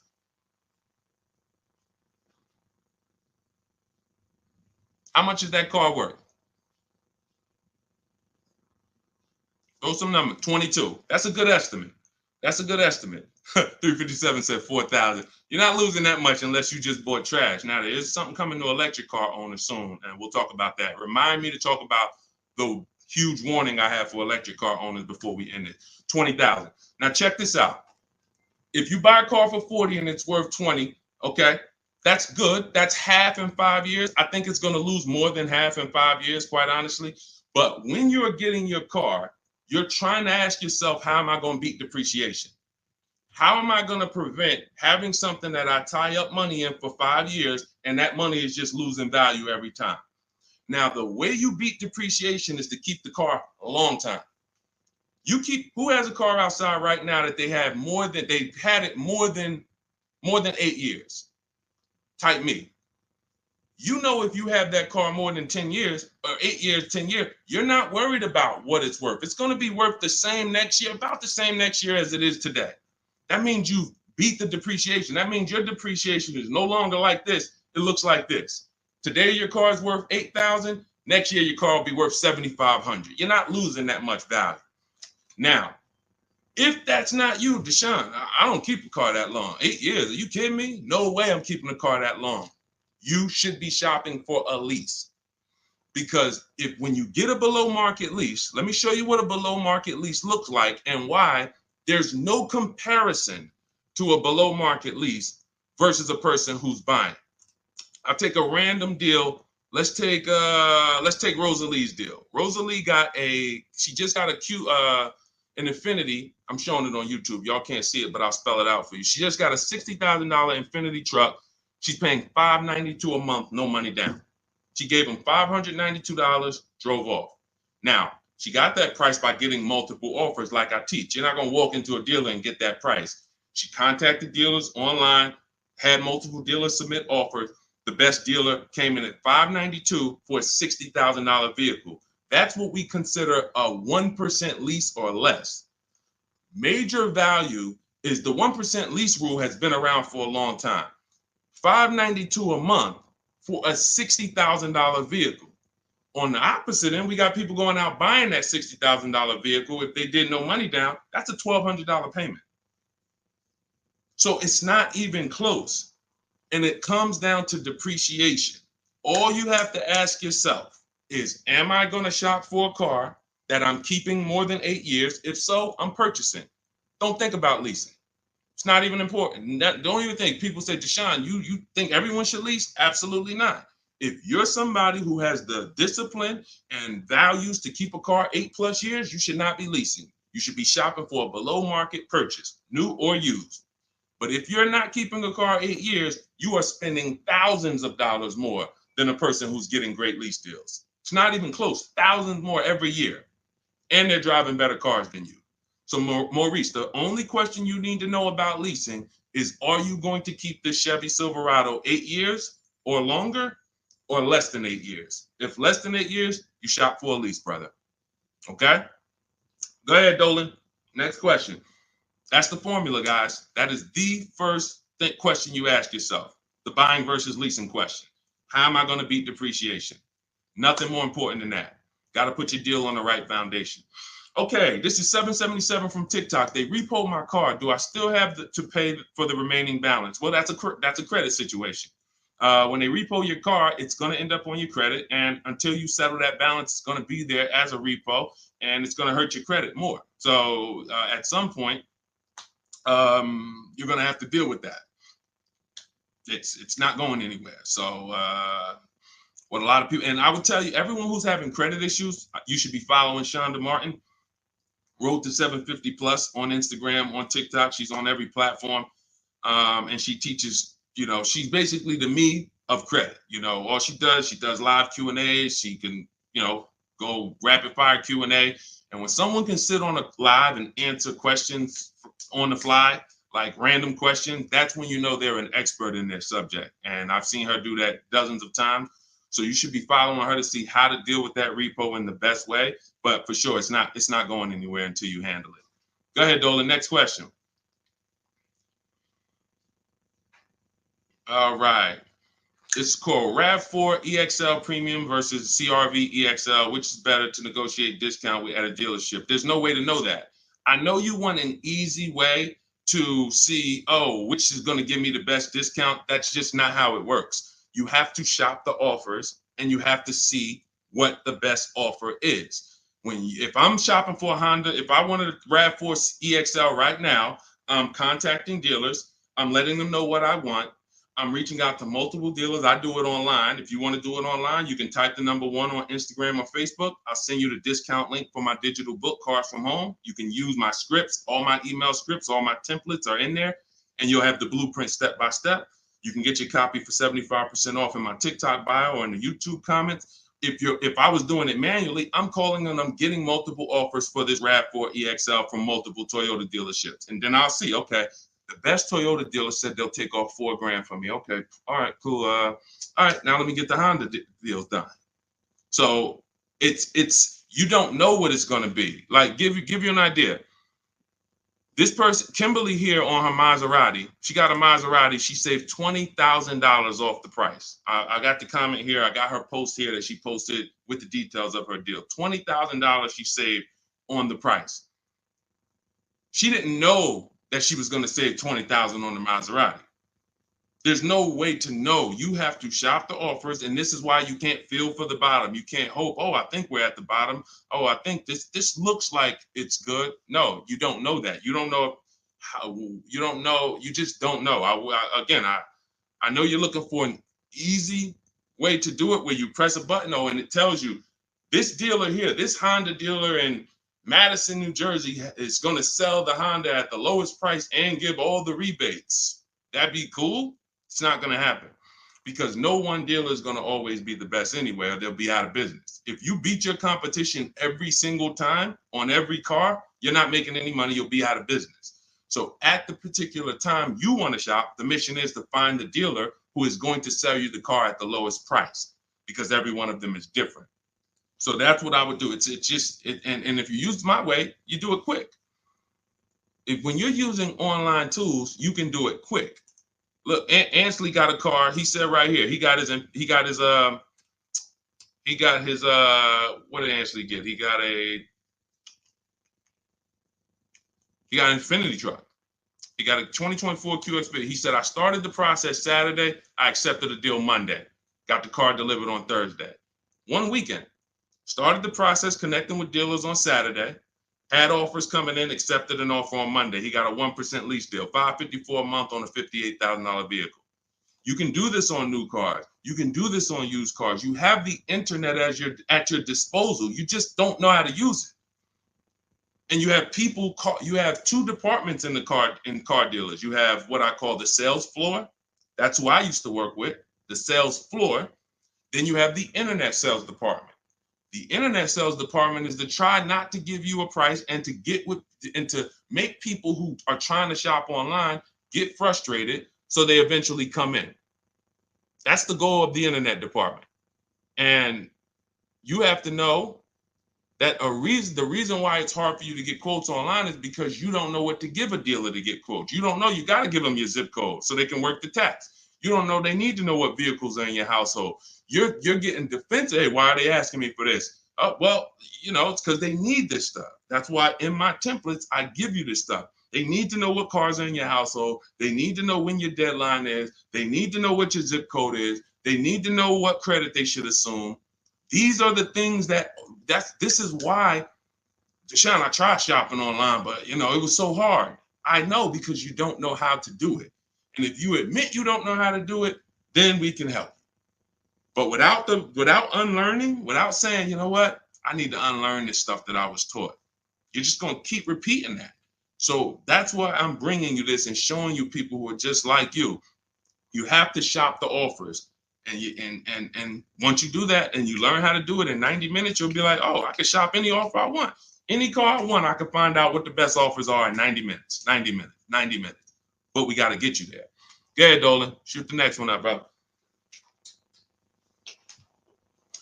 Unique Devo on Instagram. Car payoff 1 year. Should I trade it? 2015 still running. Well, it sounds to me like you want a new car. Look, the cost of replacement is expensive. If you're considering replacing your car, I always say it's always cheaper to keep it. It's always cheaper to keep it. If you can put, do you have a local mechanic? You should. Everyone who has a car, especially an older car, you should have a local mechanic. Why? Because a local mechanic is going to save you 50% off of what a dealership is going to go through. There's some people who religiously go to dealerships every time something on their car goes wrong or breaks.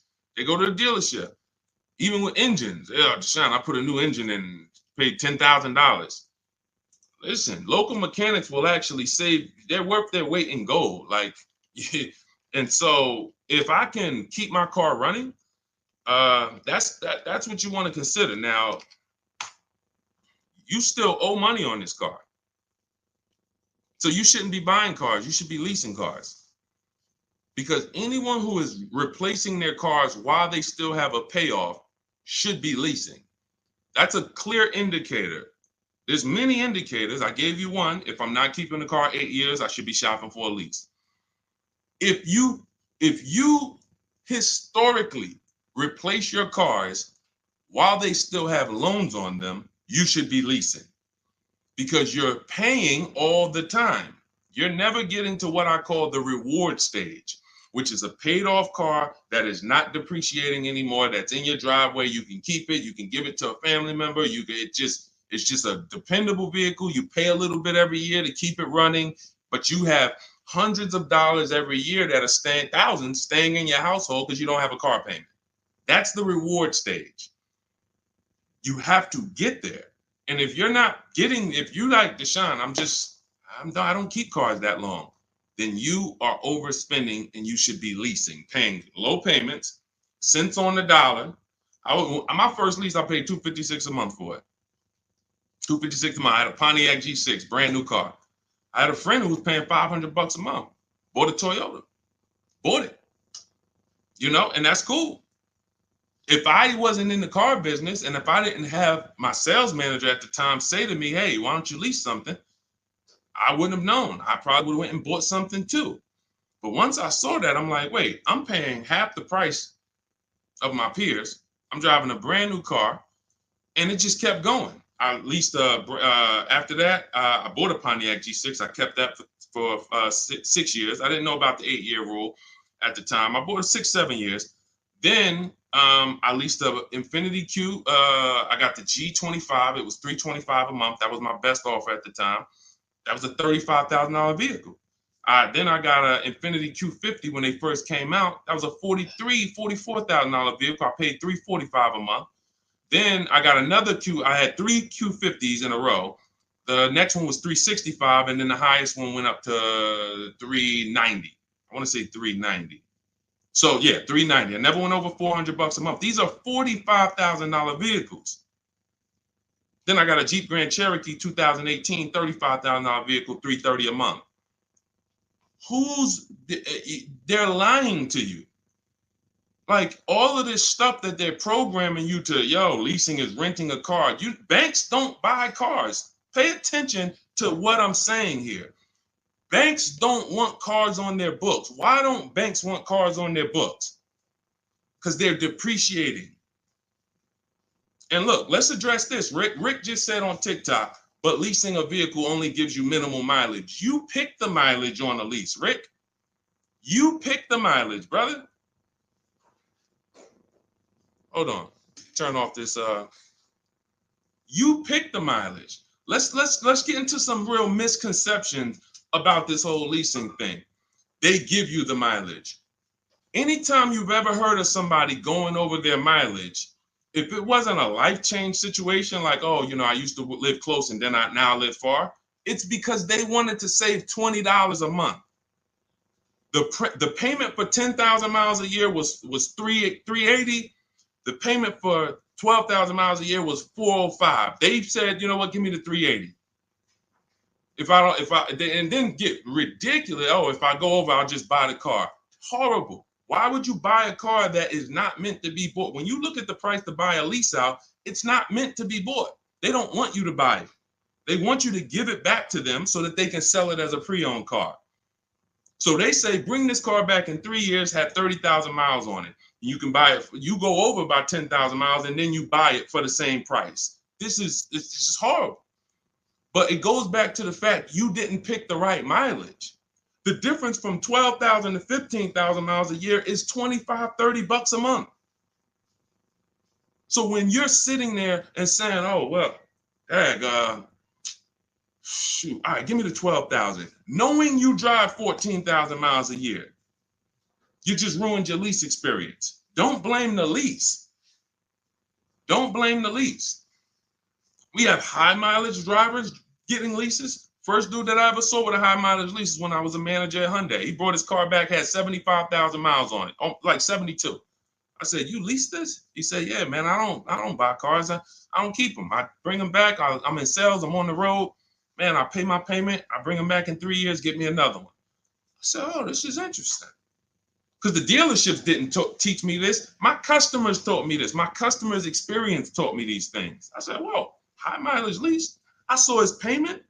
This dude was only paying $175 more a month than a normal car payment. $175 more a month, and he gets to drive 25,000 miles a year. But had he bought his car, he'd come in with 10,000, 12,000 negative equity.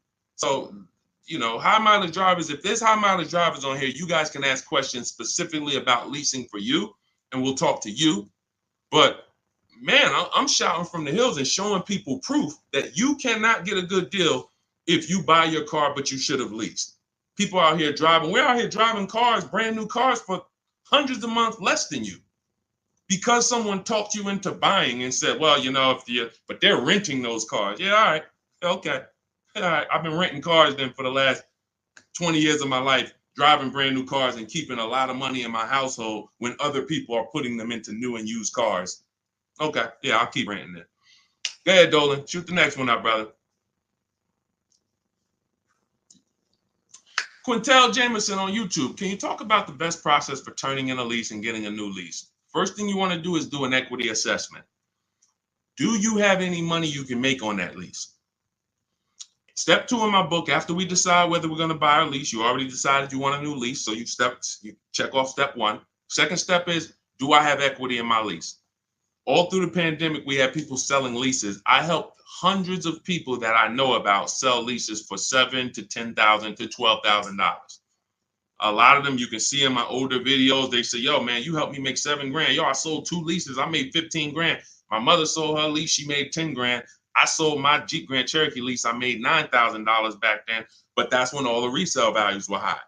So so we're not making that much anymore, but there's still an opportunity to have equity.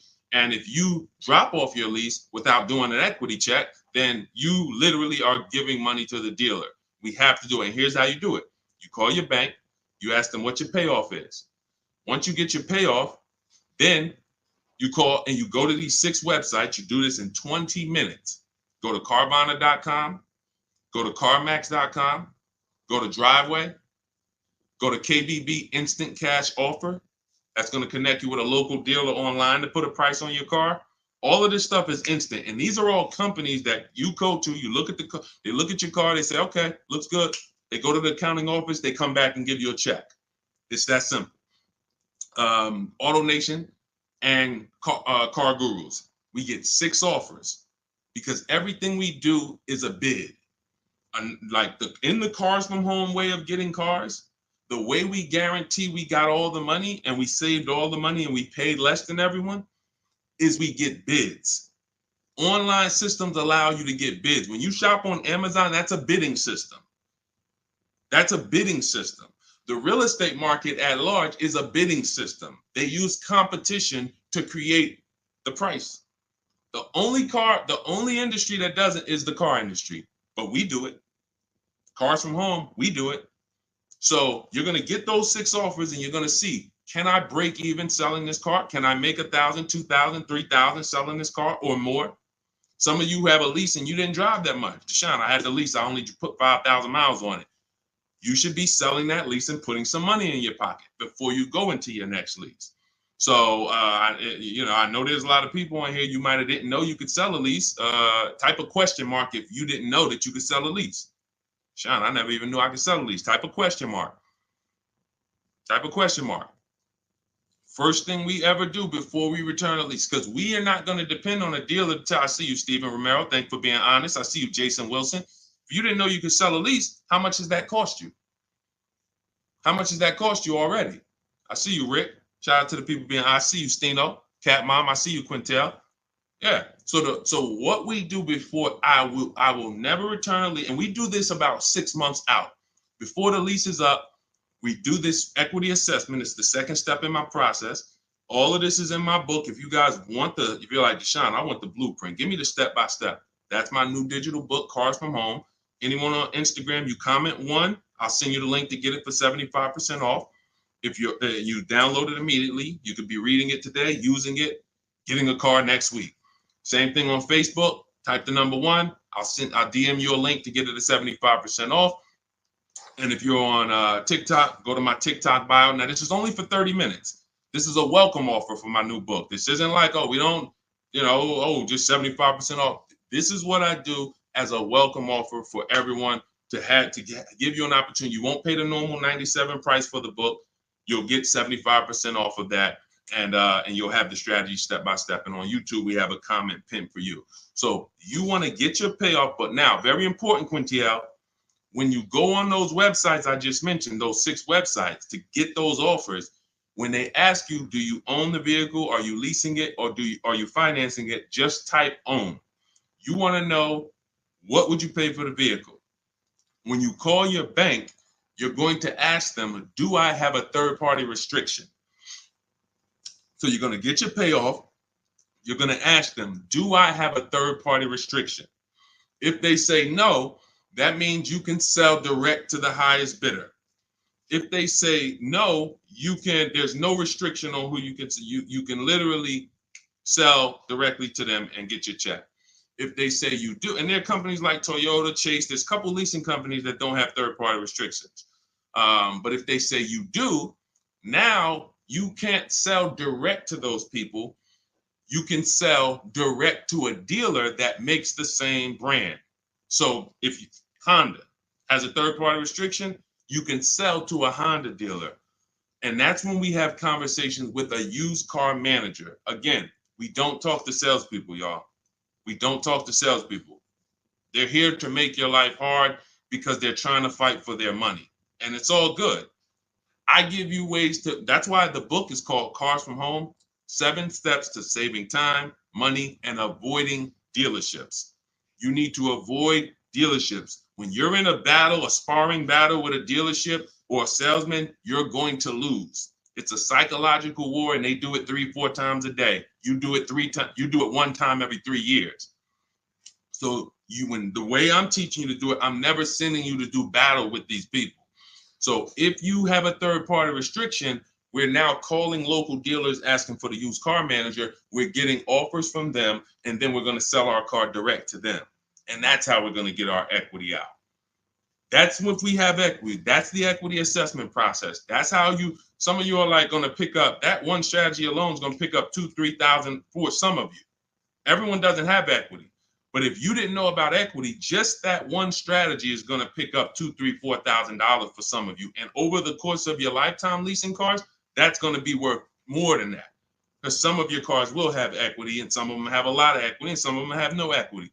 But if you don't know about it, every single car that you give back to a dealership, you just gave them $2,000, $3,000, $4,000. And then you wonder why they say, good news, we got this deal done for you. You don't even have to put any money down. Yeah, because they're using the money from your old car. So once you assess your equity, that's when we go into shopping for the new car. We got to see if we have equity first before we think about shopping for our new car. That's step 1. Okay? Do that before anything. All right, Dolan, cue the next one out. See, I'm not going to give her, if y'all notice, I'm not going to give her the whole playbook. Why? Just to confuse her? I'm not going to tell her, oh, once you do this, then go do this, then go do this. And then when you check your car, this is how you do your test drives. And this is how you make sure. And then this is how you, why would I do that? I like step by step. Does that make sense? Type the light bulb emoji if you're on a cell phone. Type the light bulb emoji if that makes sense. Why would I give her what to do at step 5? She hasn't done step 2 yet. Get your equity, Quintiel. Find out if you have equity first. Do that exercise that I just said, and then come back and we'll talk about the next step. You come back and say, Deshone, I did it. I don't have equity. Perfect. Now let's move to the next step. Deshone, I did it. Good news. I have $3,000 of equity. Perfect. Now let's move to the next step. Okay. Go ahead, Olin. All right. So here we go. This is Selly H20 from Instagram. My vehicle was totaled this week. Sorry to hear that. Hope you're all right. I'm going to the dealer today. What should I know? The dealer today, there's 17,000 new car dealers in this country, 100,000 used car dealers. Every dealer has a different price. So you're going into what is the benefit to you of going into the dealer? You think, oh, well, I'm sold on my car. The best thing you can do right now is ask yourself the first question. Are you keeping your next car 8 years or not? Are you keeping Selly H on Instagram? Are you keeping the next car you're getting 8+ years or no? Let me know. This is Selly on Instagram.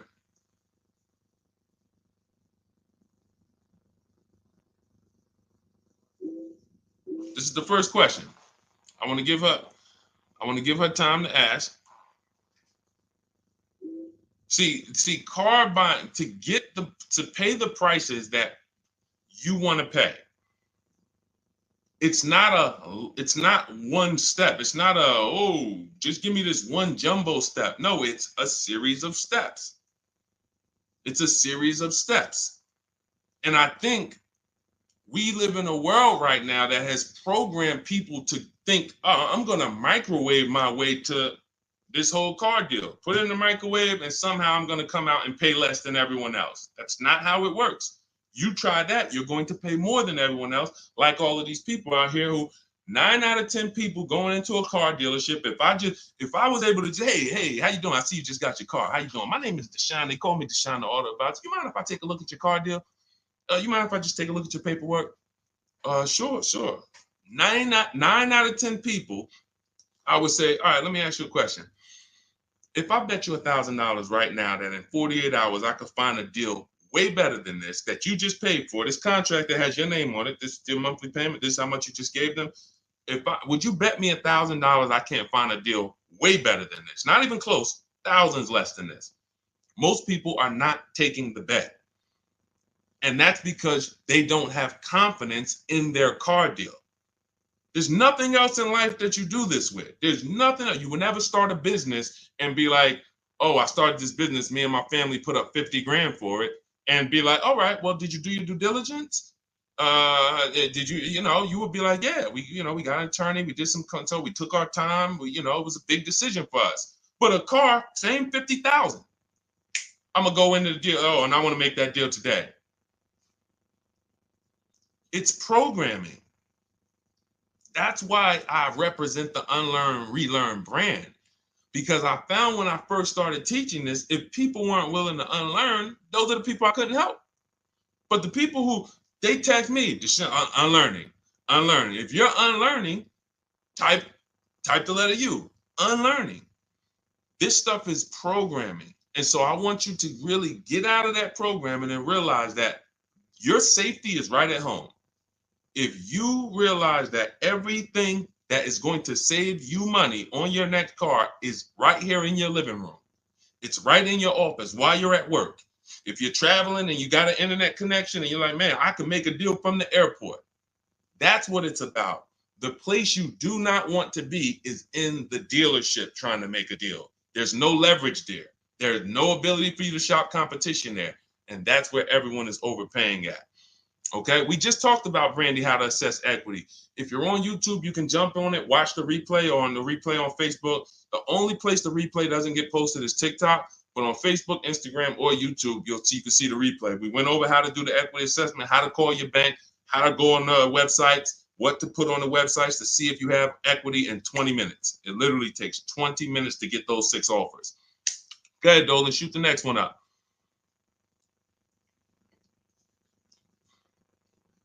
Steven Romero from TikTok, shopping through Carvana. Carvana is one marketplace. That's all it is.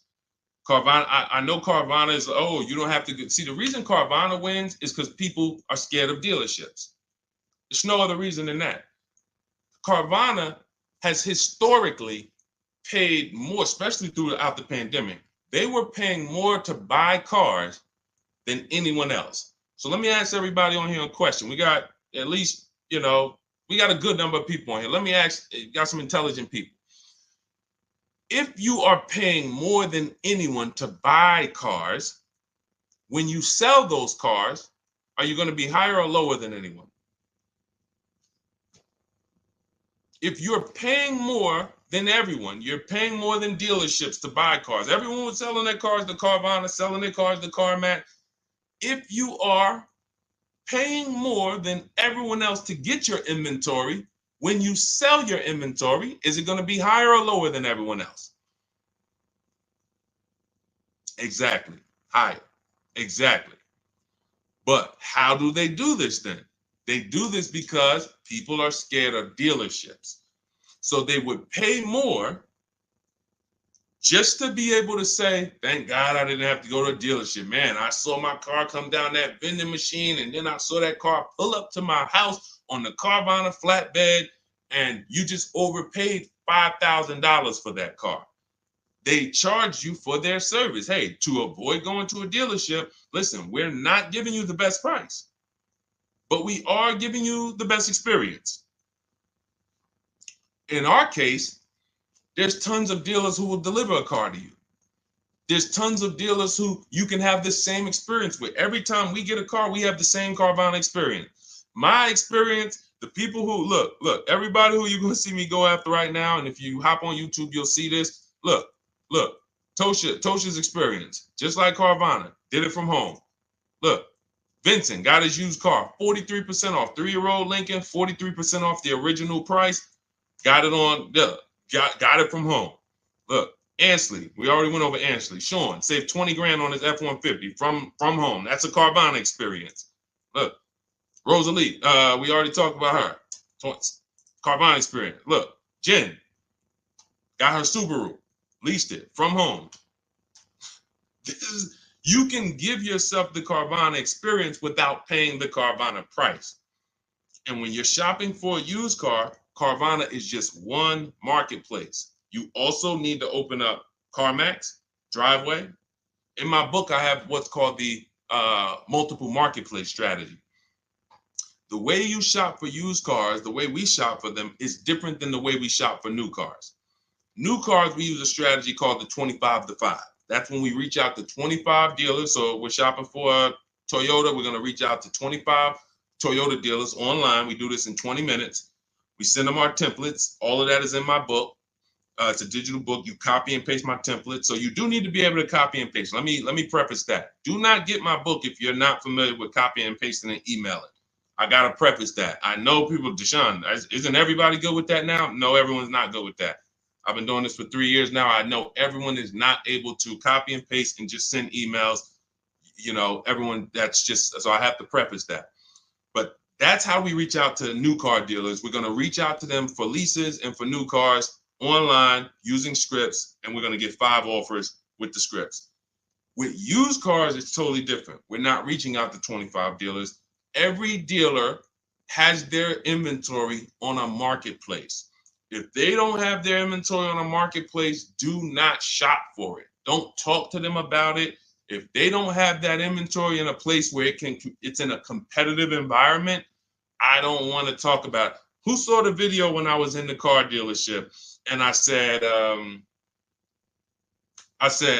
this is a used car, it doesn't have a price on it. I was in the car dealership and I said, look, anytime you see a used car, if it doesn't have a price on it, you know, don't negotiate on it. If you saw that, type I saw it. Whenever someone is not putting a price on a vehicle for any reason, it's because they want to make the price up and negotiate down. So let's just say I'm a slimy dealer. Let's say I got a $40,000 car. It was $40,000. I was at a dealership yesterday. We made a commercial about a dealership, and I looked in the car. It was a used car. It was a 2018. It had, the only price it had on it was the original price of the car. So it had literally, it was around a $40-something thousand car. It didn't have a used car ticket, $22,000, nothing like that. So it had a $40,000, and it had all the stuff that was in the car, original. But it's a 2018. So what happens when a person says, hey, how much you want for that car? And there's no internet that they're comparing that to. They're going right on there and just saying, okay, that person has a great opportunity to make up a price and say, well, you know, we're asking $24,000 for it, but you know, our asking price is $24,000. Oh man, that sounds a little high though. You know, it's 2018. You know, you can't do no better than that. You know, I mean, what you have in mind? You know, I'm trying to be around 20. You know, I'm thinking closer to 20. Then I don't know if I could get to 20. I might be able to get. I might be able to see if maybe we could like split it, go up the middle. You know, between, you know, like around 22, something like that. Why don't we take the car for a ride? Let's see if you like the car. You're already in the mouth of the snake. You are literally a mouse in the viper's mouth. Once you've already agreed to talk about a car that doesn't have a price on it, you're done. Because let's just say if that same dealer had to list that car online, that car might have been listed for $18,000. But because you walked in and started talking about it and say, hey, well, you know, what do you think? This is how people leave happy. Man, you know, let me ask you, honey, you get home with your wife, like, you think you got a good deal on this? I think so. I think the guy worked with me because, you know, they said they was asking 24. And you know, I went in there and you know, we made a deal about 22, a little under 22. He took off 2,000 from me. No, he didn't. There was no real price. So this is why you want to be on marketplaces where all the prices are listed. Cars.com, cargurus.com, carfax.com, carmax.com, carvana.com. That's one of them. 8 market, eBay Motors, one more, Driveway. So there's 8 marketplaces, 8 major marketplaces. And you want to sit back and shop for your car like you'd be shopping for a TV on Amazon.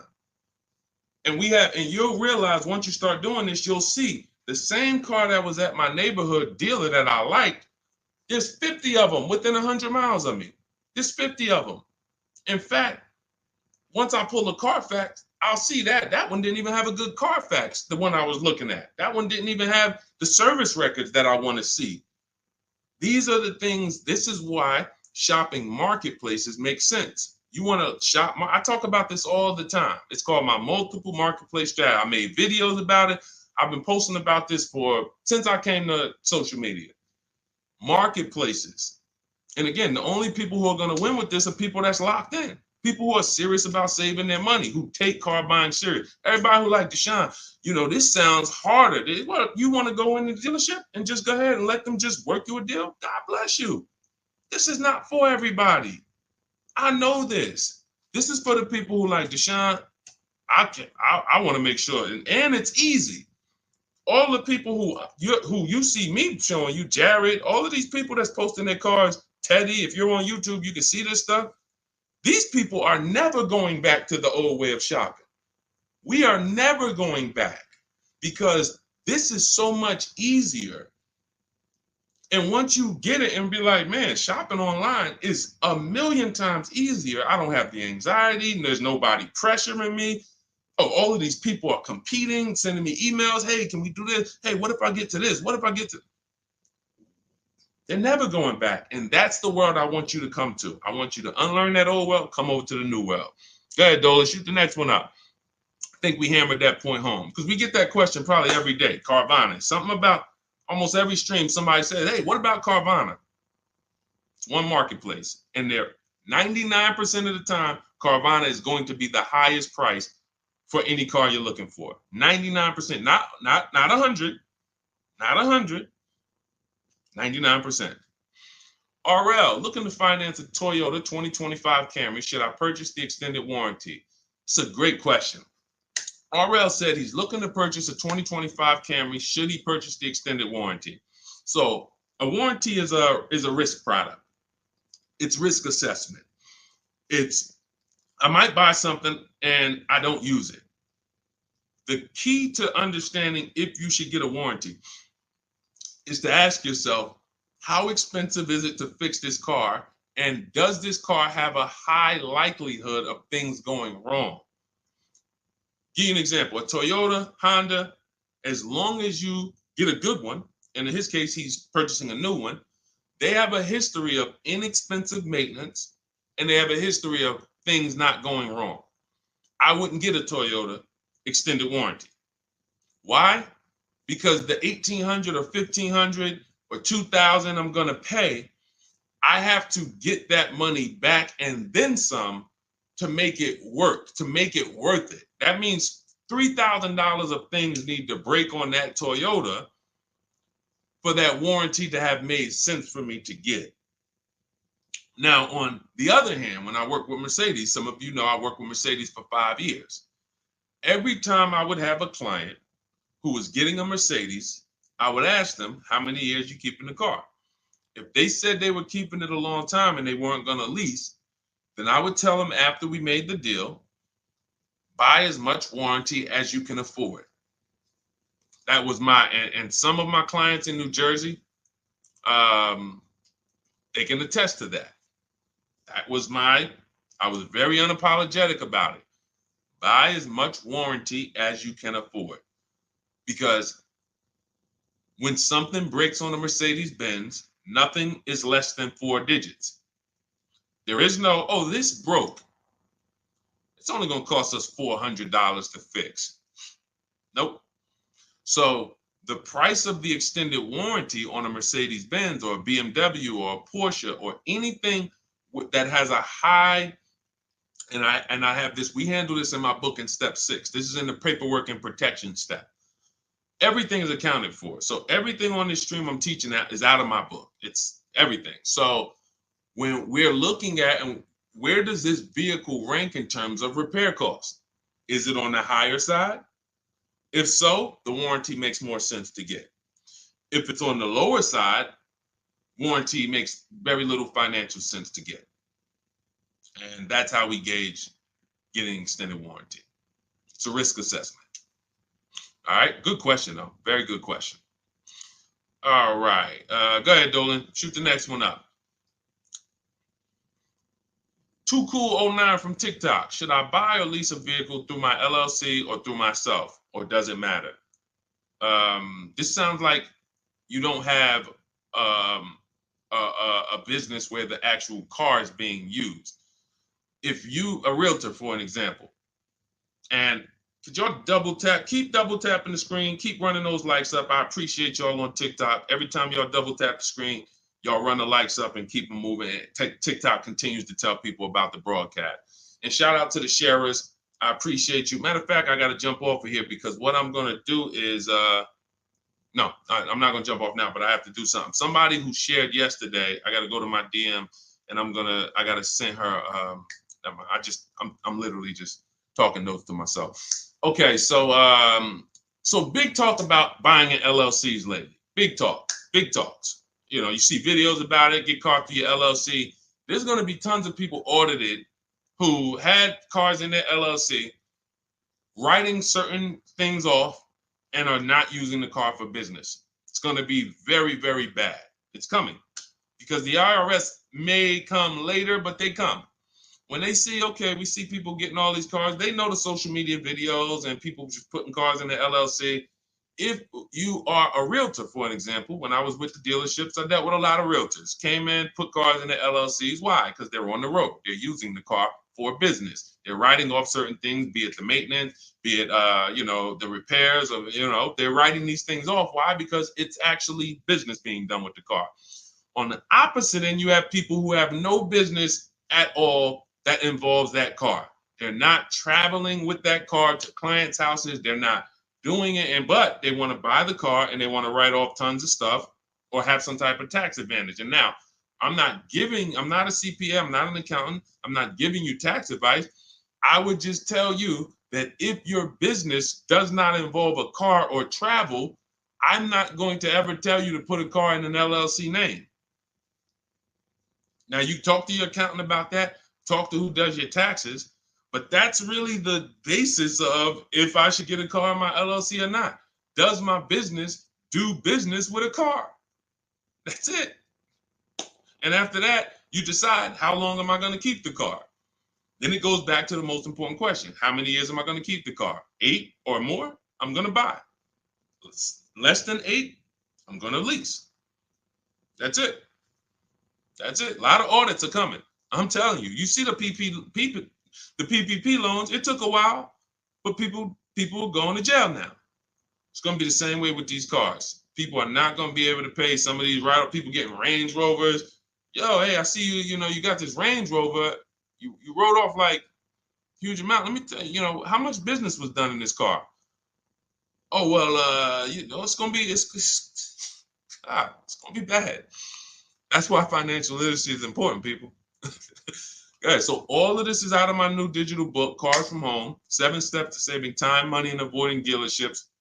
I can sit here all day for the next 2-3 hours talking about the strategies we use, the process we use, the system I created to help all of these people that I've been talking about in the broadcast save this money. You can see these deals, and some of you are going to go and you'll see, wow, I got that same car. I got to hit you with the bad news first. The bad news is, hey, Rodney Brown, I'm sorry to tell you, my man, but the same car you have, we just helped somebody get it and look what they paid. Dang, they paying a lot more than me. They put money down? No, they didn't put any money down. How they paying that low? It's because they know stuff you don't. They followed a process that you didn't follow. You went into the second most expensive purchase that you're ever going to make, and you just winged it. You just say, hey, you know what? It's a $50,000 car. It's a $40,000, $30,000 car, $100,000. I'm just going, I think I can feel my way through this joint. That's why you're paying the prices you're paying. That's why you're not paying what we're paying.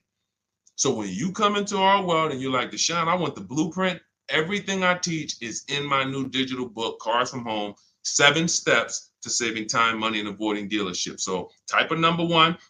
On Facebook, I'll send you the discount link. You can get the 75% off. Type the number 1 on Instagram. I'll send you the discount link. 75% off. That's our welcome offer. It's only for 30 minutes. And if you're on TikTok, go to my TikTok bio, get your copy for 75% off. And on YouTube, we have the comment pinned for you in the comment section for you to get yours at 75% off. And make sure you are reporting to me your deals, just like Tiffany. Tiffany, when she got the book, I tell everybody, send me your deals so that I can read them on the show. Tiffany got a Mazda CX-90, just got it, $44,820 car. From home, she said, I believe we got a great deal from what we learned in the book. Look, from home, $6,530.78 discount. Never left the house.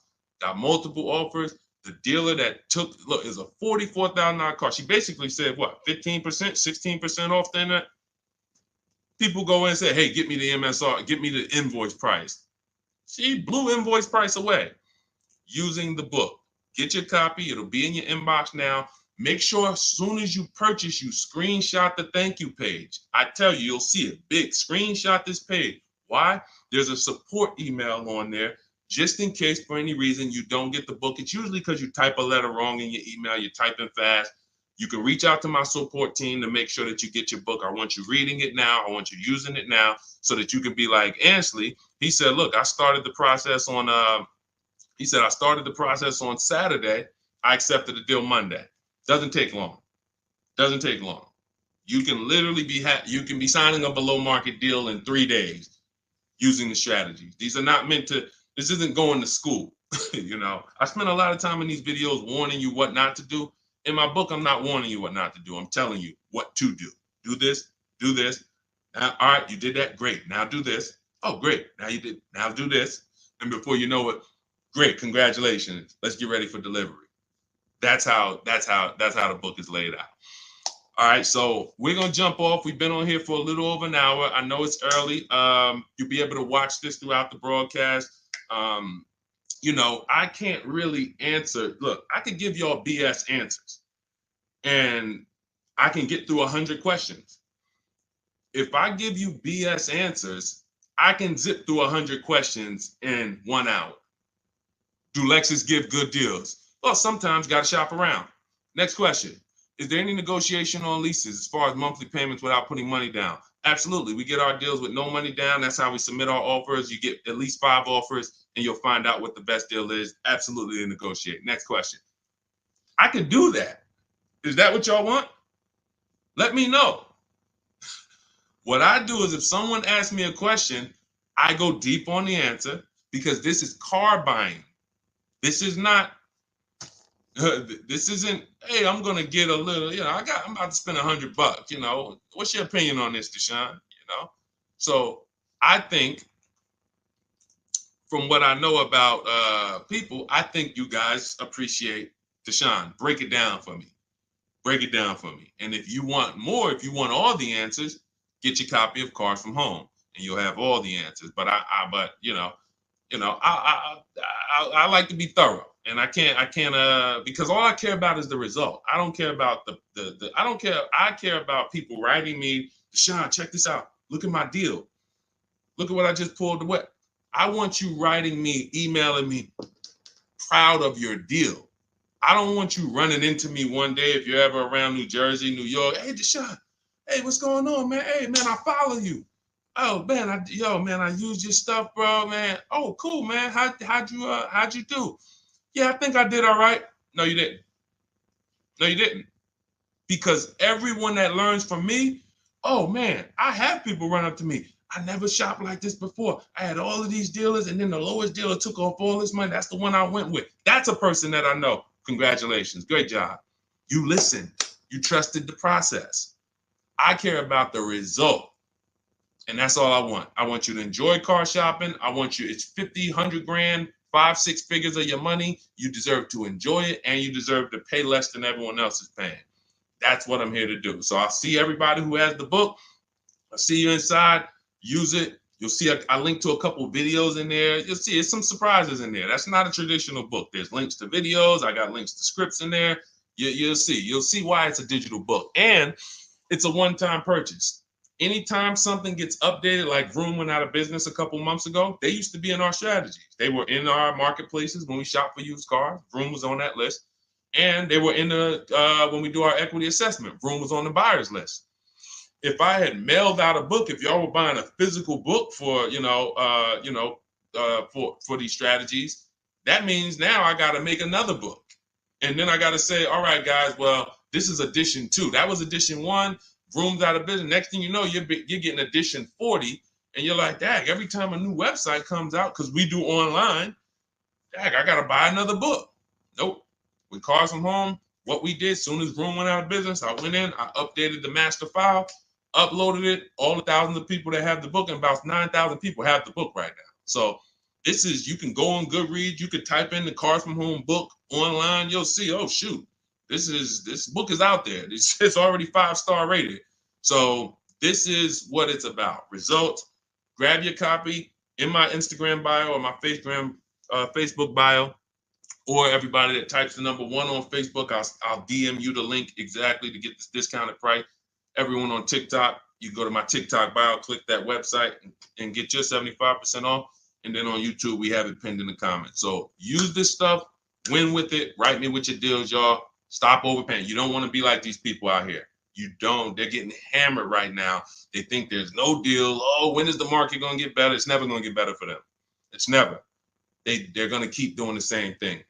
And it's sad, but that's not what we're here to talk about. Let's get you to paying less than everyone else. All right. So I'm gonna jump off, y'all. Have a great day. We'll be back for another stream, sometime next week. I'll see you soon.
Just hit that. Just take us live. All right, we're about to talk some serious car questions and answers.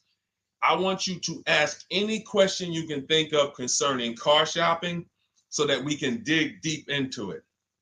It looks like Facebook we continue to have trouble with, and I think it's because we already have a stream going there.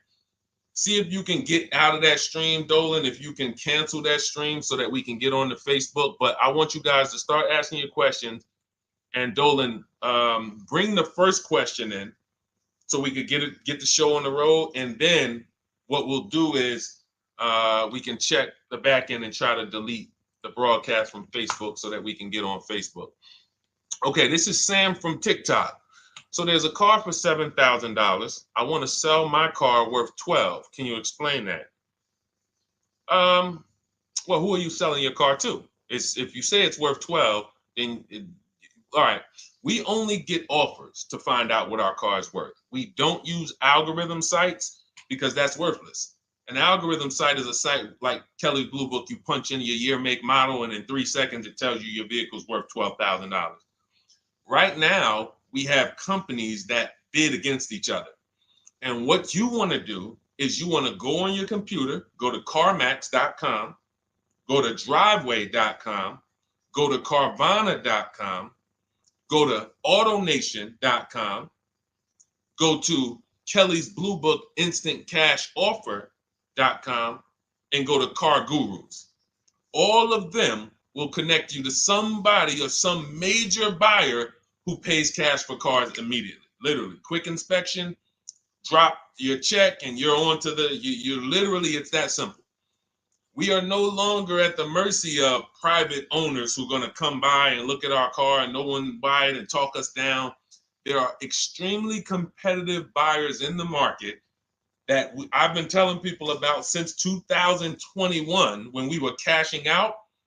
I was big on telling you guys during 2021 to 2023, during that whole pandemic run, cash out now, because the values of those vehicles will never see them again. So there are some people who cashed out, but that was also the beginning of showing people that you can sell to what is called institutional car buyers. And that is what stopped people from trading their cars. There are people who have learned from me, and maybe other people have mentioned this, that will never trade a car again because you're not getting the money that it's worth. So you go to those 6 companies, Sam, it should take you no more than 20 minutes. They're going to give you their best cash offers. And then you can sell to them and you can go buy something else. But what I want you to get in the habit of doing, everybody, is separating your transactions. What does that mean? Who you sell your car to is different than who you buy a car from. And you need to maximize each transaction. And you're never going to do that mixing all your transactions together, which is what most people do. They go into a dealer and they say, hey, I want to buy a car from you, and I want to trade my car into you, and I need a loan. 3 transactions. We don't do that. We separate them and we bid each one out using online tools. And that's how we get the prices we get. And that's how we pay less than everyone else. Okay. So the biggest thing, first thing, is go to those 6 websites: CarMax, Driveway, Carvana, KBB, Instant Cash Offer, AutoNation. And all of you who want to find out what your car is really worth, you go to these 6 websites, get your 6 offers, and then you'll find out what your car is really worth. We do not depend on any dealer to tell us what our car is worth at all. Okay? Shoot the next question up, Dolan. And you guys can continue to type your questions. We're bringing them in from all platforms. This is Terrell Taylor. By the way, everything that I'm talking to you guys about is out of my new digital book. It's called Cars from Home: 7 Steps to Saving Time, Money, and Avoiding Dealerships. Some of you may have it. If you have it, shout out to those who have it, and shout out to those who've used it to actually pay less than everyone else. And make sure I want you to be like Tiffany. Send me your deals. Send me your deals. When you get your cars, I want you to actually send me the results. Look, this is, oh no, that's not Tiffany. That's someone else who used the book. Look, used the book, got $175 a month less than her first quotes before she used the book. So send me, but you can get a copy of this book immediately for 75% off. It's normally $97. Go to my TikTok bio. You won't leave the broadcast, and you can have the entire blueprint. If you don't want to try to remember everything I'll be teaching you over the next hour, you can have the blueprint. You won't pay the $75. You'll get the 75% off. And we also have a comment pinned in the comment section for you guys on YouTube and on Facebook and on Instagram. You go to my bio. So anyway, go get it, because it's only for 30 minutes. After the timer goes off, it's $97. It's still worth every penny. You can Google it. 5-star book. You can see all the people who rated it, all the people who's using it. This isn't a test to do, but I want you to get it at 75% off. It's better to pay $24 than $97. Okay, Terrell Taylor. So you said, Terrell Taylor on YouTube said, I have $35,000 to $40,000 to buy a truck with. Should I buy a used or a late model new, 2022 to 24? So whenever we're considering a late model used car, this is a model like Terrell said, that is 1 to 2 years old. Let me tell you why I don't like shopping for those first. I like to shop for a new price first. Whenever you are buying 1 or 2 year old used vehicles, you have to realize something. How do dealers get used cars? Trade, or they get them off lease, they buy them. When you have not waited 3 years, you're not going to see a lot of used vehicles in that option, because most people don't buy a vehicle and then trade it in 2 years. So you're not going to see a lot of 1 and 2 year old used vehicles. I don't like that, because when there's not a lot of a vehicle, the people who have that vehicle get to set very high prices that we have nothing to compare it to. And that's a recipe for losing and overpaying. I've had people come to me who are looking like you, and what I say is, I say, okay, shop for a new one first. I'm gonna tell you why. When you shop for a new one first, you get to see what the market value is. So take Sean. I'm showing Sean. Some of you have seen Sean. He got an F-150 Lightning XLT, $73,000 vehicle. Using what we teach in getting bids from home, using the cars from home system, he saved $21,000 on a new one. That was his best offer. He got multiple offers because we always get at least 5. So his best offer, he saves $21,000. If he had gone to look for a 1 or 2 year old one of this, he would have never known that the new ones he can save $20,000 off of if he shops right. Now, some vehicles, it might be $7,000 off, $10,000 off, $5,000 off. The point is, until you know what the new market is for a vehicle, you can't shop a 1 or 2 year old one.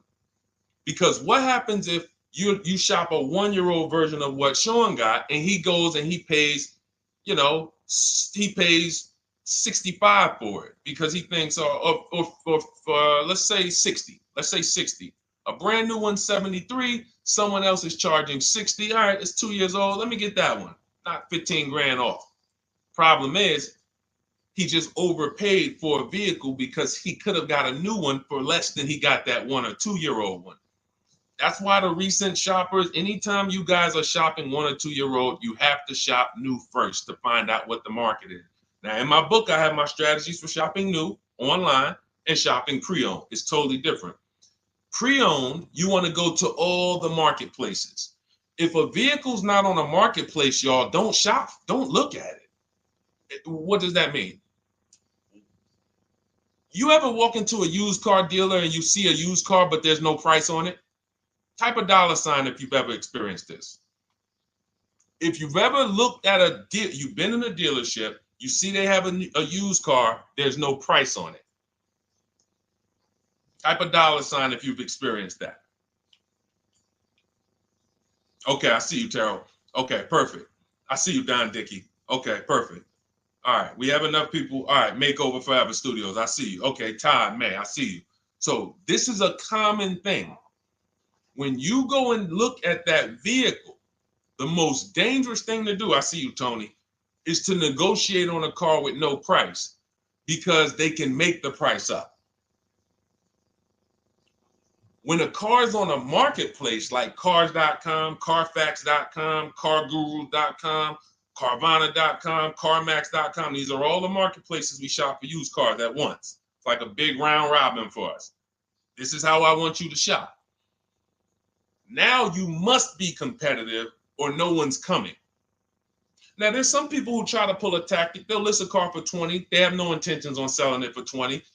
But they want you to come in, and then they'll charge you more, fees, makeup fees, and all of that stuff.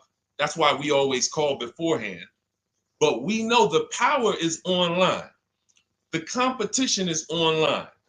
So when you're looking, Terrell, you're either deciding, all right, I'm either going to look for a new vehicle, find out what the market price is for the vehicle I'm looking for and how much I can save. What's my best offer? You need to get at least 5 offers. I'm telling you, it's going to be big differences.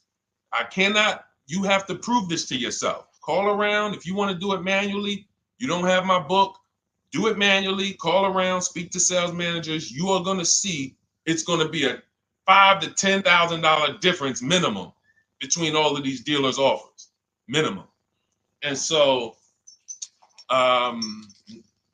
then you want to look at the pre-owned options. Then you look at the pre-owned options. And the pre-owned options will tell you what the market is. And so this is only for you who are looking at recent model cars. If you're not looking at 1 or 2 year pre-owned, this doesn't matter. But those people have a little bit more budget, and that's okay. That's okay. But when you have a little bit more budget where you can look at a 1 or 2 year old pre-owned car, that means you have a little bit more money to lose if you make a bad decision. So that's what you want to consider, Terrell. Shop for the new ones first, depending on what your budget is, and then look at the pre-owned market and say, all right, where's the pre-owned market? But that 1 or 2 year old, you're not going to have a lot. Until that 3-year cycle comes and dealers can start buying those vehicles back off lease, you're not going to see a lot of vehicles. That's why I don't play in that 1 or 2 year old zone. It's just a dangerous zone to play in.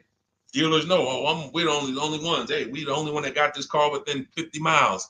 Let's charge this for it. And then they depend on someone who doesn't know the market to come in, pay for it, and you can literally overpay by 10, 20 grand and you won't realize it until, a couple years later. Okay, great question though. Great question, Terrell. Go ahead, shoot the next one up, Dolan. Type your questions, y'all. We're gonna get through as many as we possibly can in an hour. I see a lot of questions coming in. Let me try to speed it up. All right, this is Abigail from Instagram. How do I shop for cars and take test drives without feeling like I'm wasting their time? I'm nervous. Okay, first thing to realize, Abigail, you're a very considerate person. God bless you for that. You're about to spend 5 figures on a vehicle. Some of you 6 figures. I love the courtesy, but we are the prize. When you're shopping the way I want you to shop, some of you, this is your first time here. You don't even know, hey, who is this guy talking? I spent 14 years in the car business. 5 years with Mercedes, 5 years General Motors. I've been helping people buy cars and get below market deals since 2019, education-wise. I love it, but you deserve the experience. If you were walking into the mall to spend 15 grand, let's just call it 15 grand, how would you want to be treated? Like royalty, right? Right? So, but I'm going to answer your question, but I need your mindset. A lot of what we're discussing is going to be the right mindset. You are the prize. That's why I don't want you going to dealers begging for discounts anymore. I want you sitting at home making dealers bid. This is how we do test drives on new cars and leases. New cars and leases. This is how we do test drives. I have it in my book because it's that serious. You're either going to have a great test drive or you're going to have a horrible test drive experience. We call and we ask the dealer, who's the most experienced person there? Who does everybody like? Who's the person that, has been there for a long time, just has a great reputation? Oh, that's John. John is just, he's been here 20 years. Everybody loves him. Okay, can I speak to John? Hey, John. My name's Deshone. I'm interested in the Honda Pilot. I just like to test drive it. I'm in the process of deciding what I want. And, do you have this particular model? You have one there that I could test drive? John, because we asked for the best person, we're typically going to get somebody who is not going to lie, usually. Not a guarantee, but taking these steps, I know these guys. I've been in this dealership. I know most dealerships have one person there who has a good reputation and who cares about that reputation. If you're enjoying this content, hit the like button, y'all. And Keith, y'all killing the likes on TikTok. Shout out to everybody who's hitting the likes on TikTok, to double tapping the screen. Appreciate y'all. And shout out to everybody who hits the like button. When we get there, we meet with John, we test drive. John, thank you so much. Can I have your card? I'll leave you my information. And if this is the vehicle I want, I'll be in touch with you. Perfect. Oh, Deshone, we don't sit down? We don't think? No, we never sit down. I'm telling you that there are things you must unlearn about the shopping process if you're going to win. And what does winning look like? Getting the most money off in the least amount of time. There's no leverage that you have when you sit down and try to negotiate with a car salesman. Every single dealer around you that wants to compete for your business, you can't talk to them while you're sitting in one dealer talking to a car salesman. That's why we don't do it. We get a card. Thank you so much. Listen, if this is the one for me, I'm going to give you a call. Simple. Pressure's off. There's no pressure in our system. You can't pressure us. That's what I want you doing. New cars, leases, that's how you test drive. 20 minutes, you're in and out. And I'm a car salesman at heart because that's what I am by profession. I would never develop a system that would allow you to waste car salesmen's time. I just wouldn't do it. I developed a system that when our people go get cars, look at Ansley. When our people go get cars, Ansley just got his lease, 1% lease, $58,000 Infiniti. Look, started the process Saturday, accepted deal Monday, all by Email. $58,000 car is paying $554 a month, no down payment. You know, we have tons of these. None of these people spent. Look at Jared. Lease like a boss, $569 a month down to $520. Volkswagen Tiguan, no money out of pocket. Let's go to a purchase.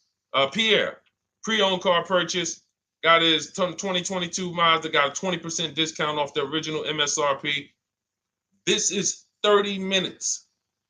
We are not spending more than 30 minutes in dealerships. Who doesn't want to spend more time in dealerships? Type me if you're like Deshone.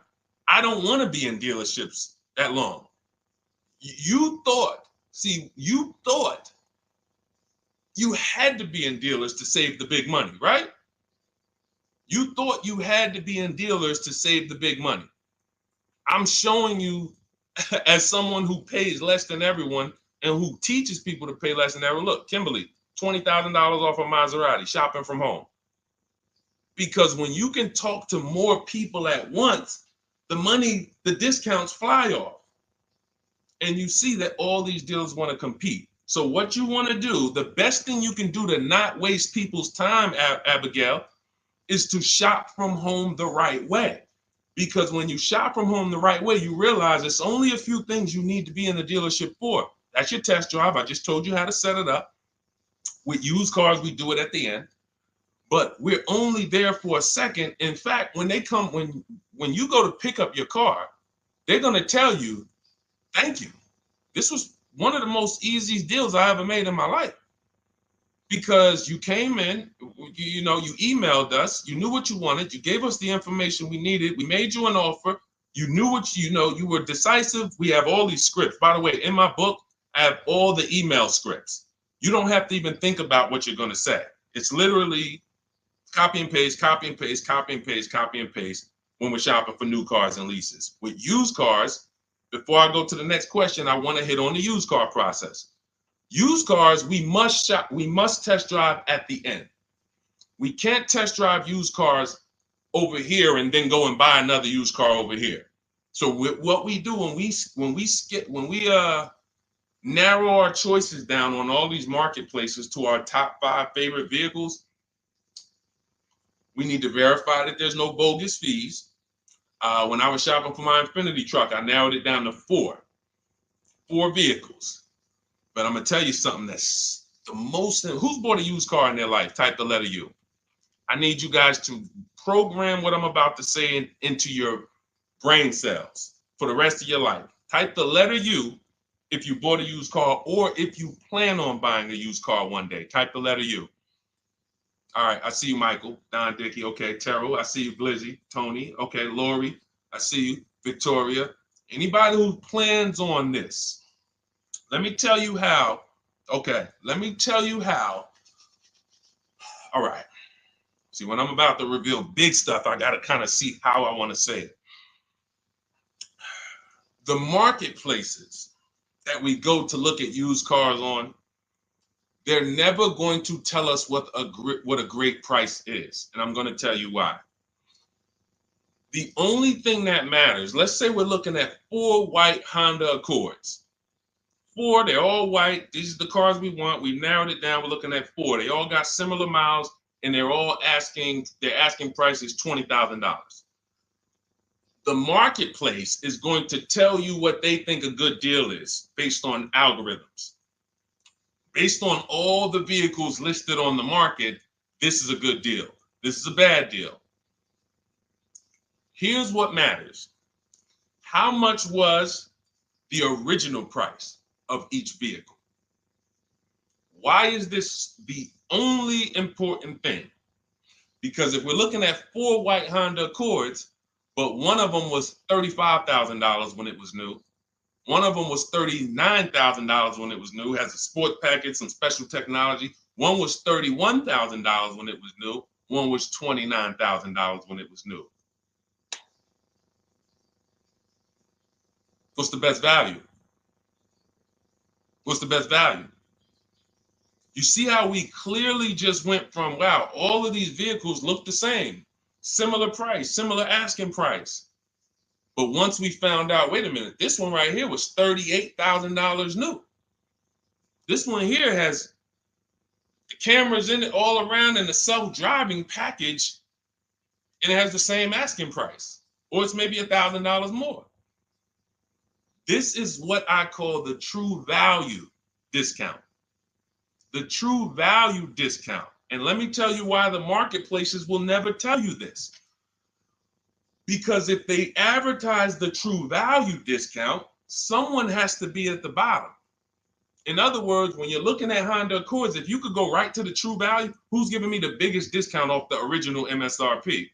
That means the car at the bottom, they might be giving you no discount off the MSRP. We saw that during the pandemic. It was people selling, who remembers people selling Toyota Camrys, 3-year-old Toyota Camrys, for the same price as they were when they were new? There was some deal, everyone wasn't. I know a couple dealers, I know a couple general managers who run dealerships who are ethical. And they said, look, I don't care what the market does. I can't sell a used vehicle for the same price it was when it was new. I'm not doing that. Because when that customer comes back in 3 years to deal with me, I'm going to have to help them again. And if I buried them in their car, then I'm not going to be able to help them. But there were plenty of people who was. The true value discount is all that matters, which means we have to know what the car was new. We have to find the Maroni label. We have to go on the Carfax. We have to go to where the window sticker is and get the original price. And then we'll clearly see, oh, that's the best used car. And no one else shops like that. No one else shops like that. If y'all get that, type dollar signs. If you get that, what I just said, type dollar signs. That is what is important, not what they tell you is a good deal. So going back to me, when I got my Infiniti truck, 4 vehicles, all in a similar price range, all white. They were between $1,800 difference from each other, similar miles. But once I found out that one was 46,000 new, one was 48,000 new, one was 52,000, and the one I ended up getting was 54,000. That separated it. The one that was 54,000 new, they were giving me a 42% discount asking price. These are things that help you cut through the mess, the smoke and mirrors of the car business.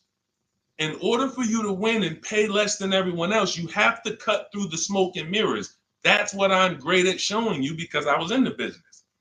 So these are the things that, again, if you say, Deshone, I need the whole blueprint. I need to give me the step-by-step. Leasing, used cars, high mileage, new cars, give it to me step-by-step. That is my new digital book. It's called Cars from Home, 7 Steps to Saving Time, Money, and Avoiding Dealerships. It'll be in your inbox in literally 5 minutes, and you get yours for 75% off. Support yourself and support your family by getting your copy. Go to my YouTube comments. We have a link right there pinned for you guys. We have a link in the Facebook comments. Get your book for 75% off for the next 30 minutes. You'll see a timer on the page. Now, if you're on TikTok, click that picture of me and go to that link in my TikTok bio and click the one that says 75% off to activate the 75% off link. Get your book so that you never have to wonder about this. Now, we're going to continue, but I just know as we answer more questions, some of you are going to forget that. What we just went over in the last 10 minutes, this next question, you're going to forget all of that. All right. Now, Dennis Gamister from Instagram, on a lease agreement, does the deal use the MSRP or the discounted price? So when we're shopping for leases, this is what we do. We get all our offers with, this is how we construct our offers. If you've ever looked on these commercials and you saw, well, Deshone, when I look at leases, though, it seems like, one, they limit me on miles. And then I also see that they want a bunch of money up front. You are correct. But they only limit you on miles according to the miles you told them you were going to drive. They don't pick the miles for you. We select the miles. And what ends up happening is people will, because they typically don't know how to shop, they're negotiating. They'll say, all right, well, my payment's $400. That's my budget. I drive more than 10,000 miles a year, but I guess I'll just take the 10. Instead of paying $20 more to get 12, they'll take the 10, and then they'll say something like, if I go over, I'll just buy it. Horrible idea. Absolutely catastrophic idea. Or if I go over, they blame the lease. They literally will get the penalty, get the bill for the 6,000 extra miles that they used, and they're charging them 25 cents a mile now, and say, man, this is why I don't want to lease, because they limit me on my miles. No, they didn't. To save $20 a month, you pick the lower miles. You can customize leases up to 15,000 miles if you want, 18,000 miles. Look at Jen. Jen just got her lease on her Honda. Hold on, where's Jen's lease? She got an 18,000 mile a year lease. Now, the way we shop is 12,000 miles per year, only first month's payment due at signing, and we shop it taxes and fees in the payment. Jen, her best offer on her Honda CR-V hybrid, which is one of the most popular hybrid crossovers in the market, she got $512 a month, 12,000 miles. That's a 1.3 lease. We'll talk about the 1% rule for great lease deals and the 1.5% for overpaying. She gets 1.3.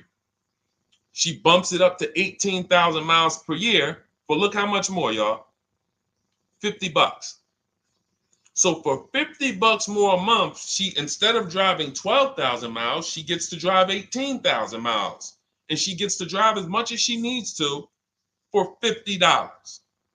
Versus her saying, you know, I'm going to take the 12 knowing I don't drive 12, and then I'm going to get penalties and, again, blame the lease. The lease is custom. And the first time I learned about high mileage leases was when I was working at Hyundai. I was a manager at Hyundai for a short period of time. It was a highway dealer. The guy ended up going to jail. It was typical, like, you know, I've worked in some dealers, some phenomenal dealers, but this one was like, if you ever could imagine the prototypical highway scam dealership, I mean, this was it. So I was only there for 6 weeks, but I was a manager. And what I saw was I was taking care of this guy's lease who was just finished with it. He had 72,000 miles on it. And I went out there and I said, wait, you leased this? 72,000 miles? He said, yeah, I always lease now. He said, I used to come in every time I bought a car. My negative equity was ridiculous. $15,000, $10,000. I had to keep writing these big checks. And I just said, you know, let me switch to leasing. A customer taught me about high mileage leasing. That's why when I say car salesmen aren't trained, they're not trained. We learn things by intuitiveness and curiosity, and you know, we're not trained on finance and insurance and leases versus buying, none of that. You know, so anyway, I said, wow. And so I looked at his payment. This guy is only paying like $175 more a month, not even, to drive 25,000 miles a year. So if a normal Hyundai lease was $299, he's paying $450, $475, and he's driving 25,000 miles a year. Boom. Drops it off. Boom. No negative equity, none of the trash that most high mileage drivers are dealing with. So when we are shopping for a lease, we have to shop with our template. Whenever you're getting your lease quotes, it's 12,000 miles a year, first month's payment only due at signing, taxes and fees in the payment. Assume tier 1. That's what we blast out. In my book, I have something called the 25 to 5 strategy. We connect with 25 dealers online. You use my email scripts, copy and paste. We're going to get 5 offers. This will take you. You saw Ansley. He said, I started it Saturday. By Monday, I accepted a deal. This doesn't matter. This is a 24, 48-hour turnaround to start getting offers on these vehicles. Now, once we're looking at offers, we take the MSRP. We take the monthly payment. We divide it into the MSRP. So let's just say we're shopping for a vehicle. It's $40,000. One of our offers is $400 a month. $400 a month. No money due at signing. Just $400. We drive off. We divide that into the MSRP, not the selling price. The MSRP. So now we divide that into $40,000. we can see and we multiply by 100, that's a 1% lease. The 1% lease rule has been around for the last 20, 30 years. If you could lease a vehicle and the offers is under 1% of the MSRP, it's a steal, great value. Because a $40,000 vehicle with no money down to buy would cost probably $800 a month on a 5-year loan. So it's incredible value. It's a steal. You don't have to worry, am I overpaying? Nowhere near. You're still in the vehicle. And we have some people who shop from home using the car. If you're Deshone, do those deals really exist? If you're on YouTube or Facebook, you can see right now, look, Greg got a 1% lease on his Kia EV6 Win, $527 a month, $56,000 vehicle. Look, Zafrina, $579 a month, $65,000 vehicle. Ansley, you saw Ansley's Infinity. Rosalie's Infinity truck. Right here. Look, it's paying $592 a month, $59,000 vehicle. 1% lease deals are out here when you know how to shop. Now, that's a steal. That doesn't mean that's the best. That doesn't mean, oh, if I can't get a 1% deal. In order to get a 1% deal, you have to not just shop. You need major support from the manufacturer. The lease program has to be good. The rebates have to be good. The residual value have to be good. The money factor, which is the interest rate, have to be good. There's a lease program that no dealer can control. So when we get these offers, that's how we're judging them. Divide the monthly payment into the MSRP. In my book, I have a calculator that I created where we put all our offers into it, and then it spits out what we call counter offers. So we get 5 offers, 7 offers. We put them all into this calculator I created.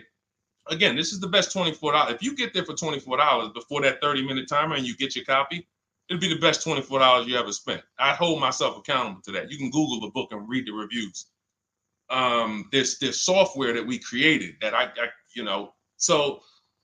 that's how you're judging your leases. You're looking and you're comparing to the 1% rule. Now, when you get to 1.5%, we can't make those deals. We're paying too much for a vehicle that we're giving back. We have to see, there was no indicator before I created the 1.5% rule. As much as I love educating people on leases, the only people who should be leasing is if you're not keeping your cars 8 years. All of you long-term people who are like, you keep your cars more than 8 years, don't think about leasing at all. You should be shopping for below market purchases. But if you're not keeping your cars 8 years, you're losing thousands of dollars not leasing cars. Depreciation is where you lose. Resale value is where you lose. So the 1% rule is what our anchor is, but 1.2 is great value. 1.3, great value. 1.4, good value. 1.5, good value. Anything over 1.5, now we're paying too much for a vehicle that we're giving back. So that's how we're judging. That's how we're judging and comparing our lease offers. And with the calculators that are in my book, you can literally do this in seconds. This stuff, these mathematical things that used to be complex, even hard for me to explain, when you're using the stuff in my book and you're seeing, wait, man, there's calculators, I can do this, boom, boom. Why don't these calculators exist on Google? Because anything that makes dealers compete, they're not going to make for you. They'll make stuff for you that allows you to see more and do this and make it easier and faster and connect to get a loan quick. But competition, any tools that create competition, they're not going to make those for you, because that's where the real money comes off, when you make dealers compete. Okay, so you want your copy of Cars from Home, 7 Steps to Saving Time, Money, and Avoiding Dealerships. Click the picture of me on Instagram or TikTok. It's going to take you to my bio. You won't leave the broadcast. Click that link and then click the button that activates the 75% off, and you'll have 30 minutes. Once the timer goes to 0, the $97 price is what you have to pay if you want it. It's up to you, but $24 is much better than $97. $97 is still a great price. I have no doubt that you guys would write me, especially the more you use this. 1, 2 cars, 3 cars. You get 1 lease this year, a used car next year, a new car about 4 years.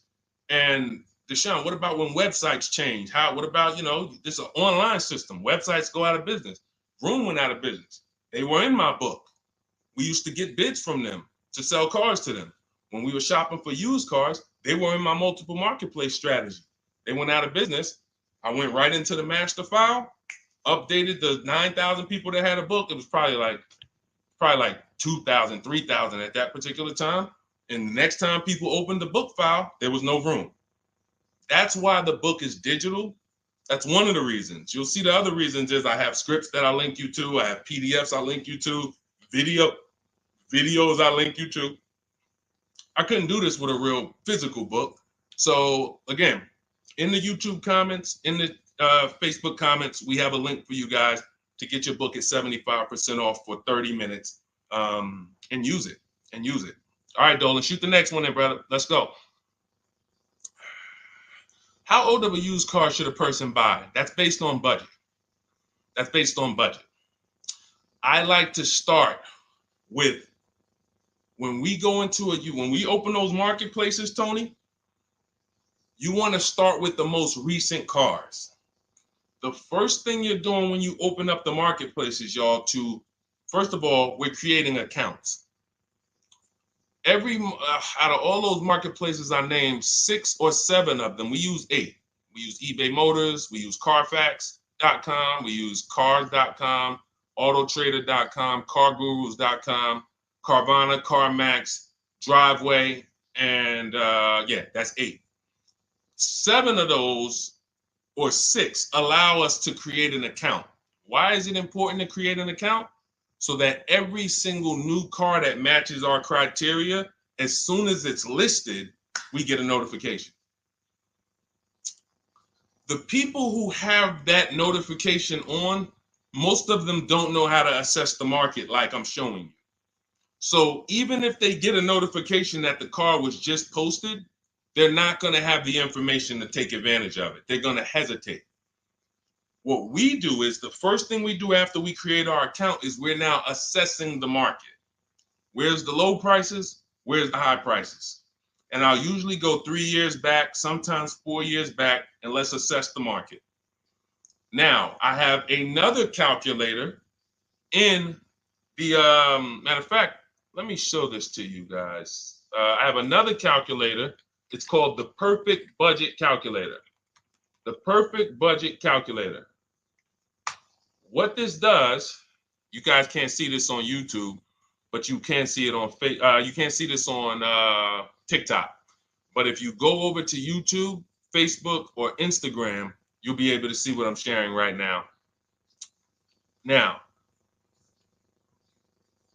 what often happens is, let me share this. Hang on. Boom. Okay.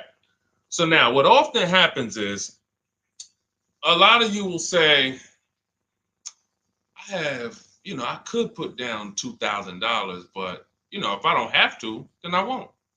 Or, if you get a car and you pay $15,000, if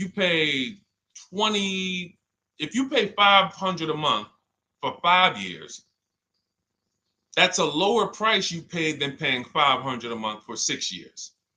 So ways to manipulate our budget is to shop within our budget for a shorter loan. This is all stuff where I said, okay, people don't know they need to be doing this. So let's make a tool that does it for them. And this is, you get access to this when you get your copy of Cars from Home, my book.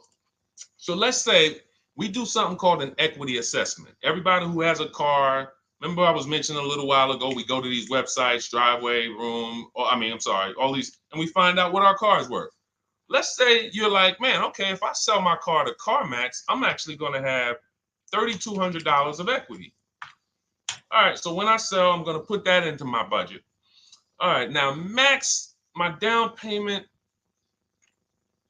max I could comfortably do is $1,500. That's max. Now, we use the average interest rate. And in my book, I give you a link to see what the average interest rate is at the particular time you're going to be shopping. Let's just say it's 6.9. Now, we enter a comfortable monthly payment. Let's say you're like, all right, I don't want to go any more than $425 a month for 6 years. That's my max. You enter your state so we can pull the taxes and we can pull the fees. New Jersey, calculate budget goals. Now it's going to ask you a comfortable monthly payment on a 5-year loan. You might say, all right, same thing. I still don't want to go over 425 no matter what. Perfect.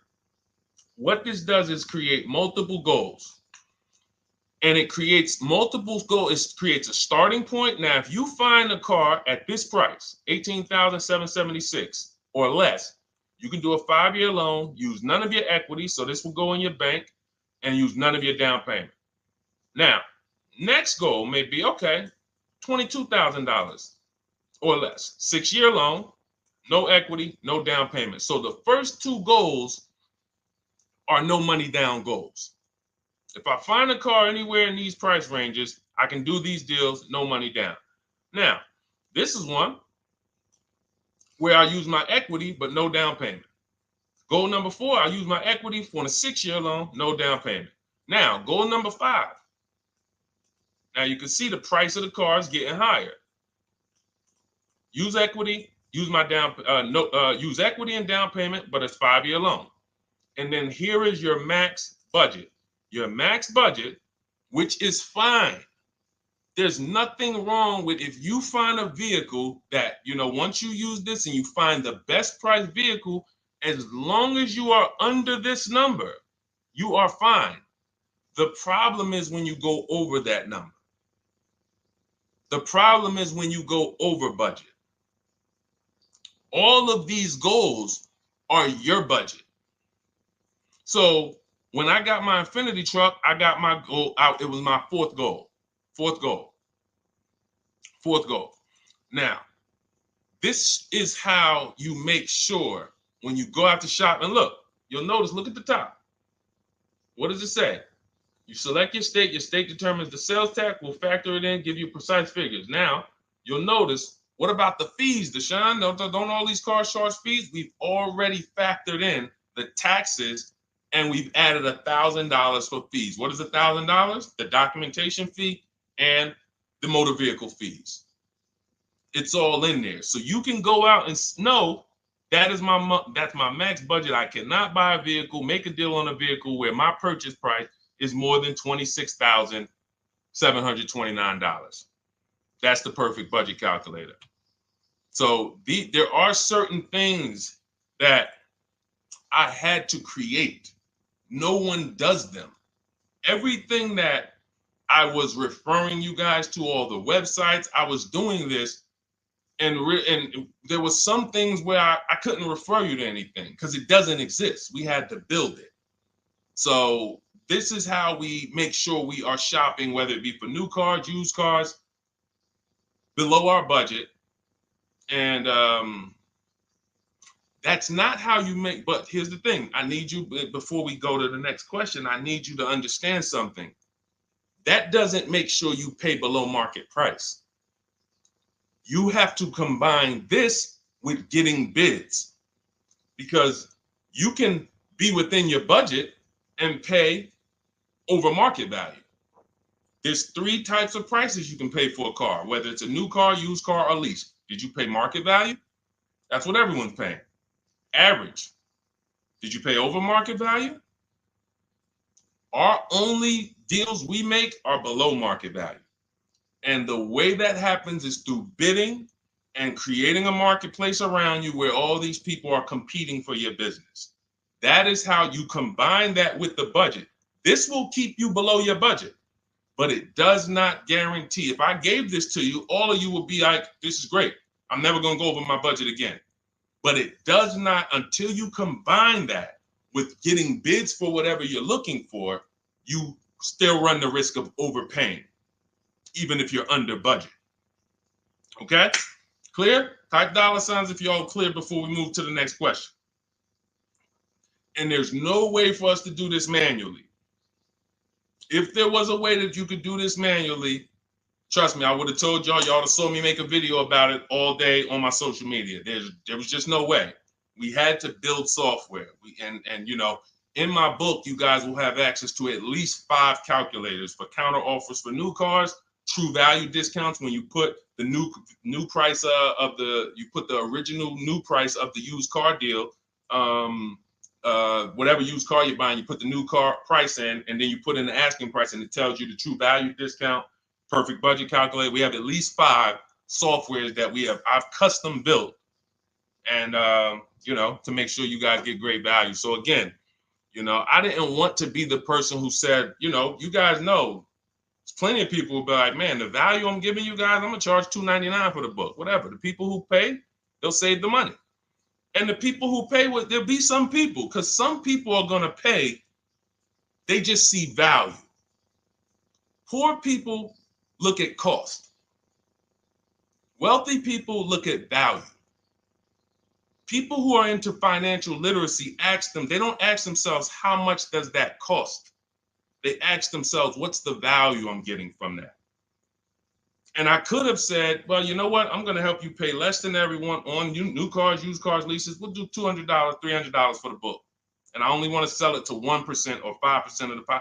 But at the end of the day, my mission is to help as many people want to be helped. And so that's why I said, okay, $97. But even our welcome offer, you got a chance to get it for $24 if you get there before the 30 minutes is up. Okay? YouTube link, get your copy. And make sure you save the support email, guys. If you see it scrolling across the screen. If, for instance, you don't get your book in 5-10 minutes, it's usually because you typed your email wrong. Reach out to my support team. They'll get you the book immediately. And soon as you pay, go to TikTok. Look, y'all see the links. Go to my bio on YouTube and Instagram. Get your copy. And as soon as you pay your $24, there's going to be a page that says screenshot this page. Right on that page, you can access your book.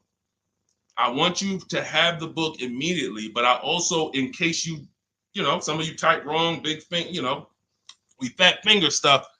I want you to have the support email so that you can reach out to my team so we can make sure that book is in your inbox so you can use it and start saving money and building confidence.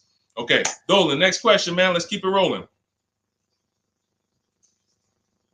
Okay, there's something about Mary on Instagram. I bought a car as is, and in less than a month, motor lock. Can I sue for selling me a lemon? I'm not a lemon law attorney, but that is not what a lemon law case is based off of, in my understanding. Lemon law case is based on you buying a vehicle and the same thing continuing to go wrong at least 3 times. That's a general overview of, what the lemon law process is. And if y'all are enjoying the broadcast on TikTok, can y'all just double tap the screen and keep running those likes up? Every time y'all do that, y'all help TikTok bring more people here, and I appreciate it. If you're going to spend some time with us and, every time just you hear something you like and you're like, man, we got to share this. Oh, and shout out to Madhu for sharing. Here's the thing. I made a video about this the other day because a friend of mine got a used vehicle and the transmission went out on him in about a month. So it wasn't the engine. But when you buy a vehicle as is, it's very tough for you to have any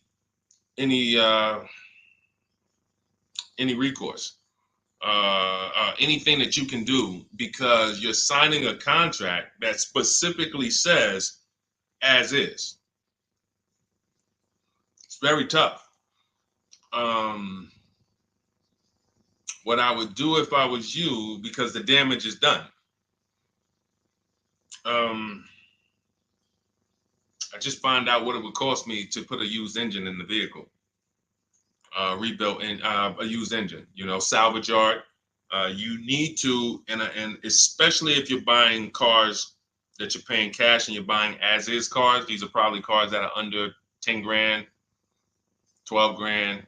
You need a mechanic. See, because that's a strategy. There is a great strategy called buying inexpensive cars and having a local mechanic so you could do what's right. Oftentimes you could drive those cars for a year or two and sometimes sell them for what you got for them because you've outlived the depreciation. Those cars are not depreciating as much unless you overpay for them. If you overpay for it, then it's going to drop because you overpaid for it. But if you pay a great price on some of these vehicles, you can oftentimes win with this, but it requires skills. One of the skills is, how do I avoid engine issues, transmission issues? So a couple things.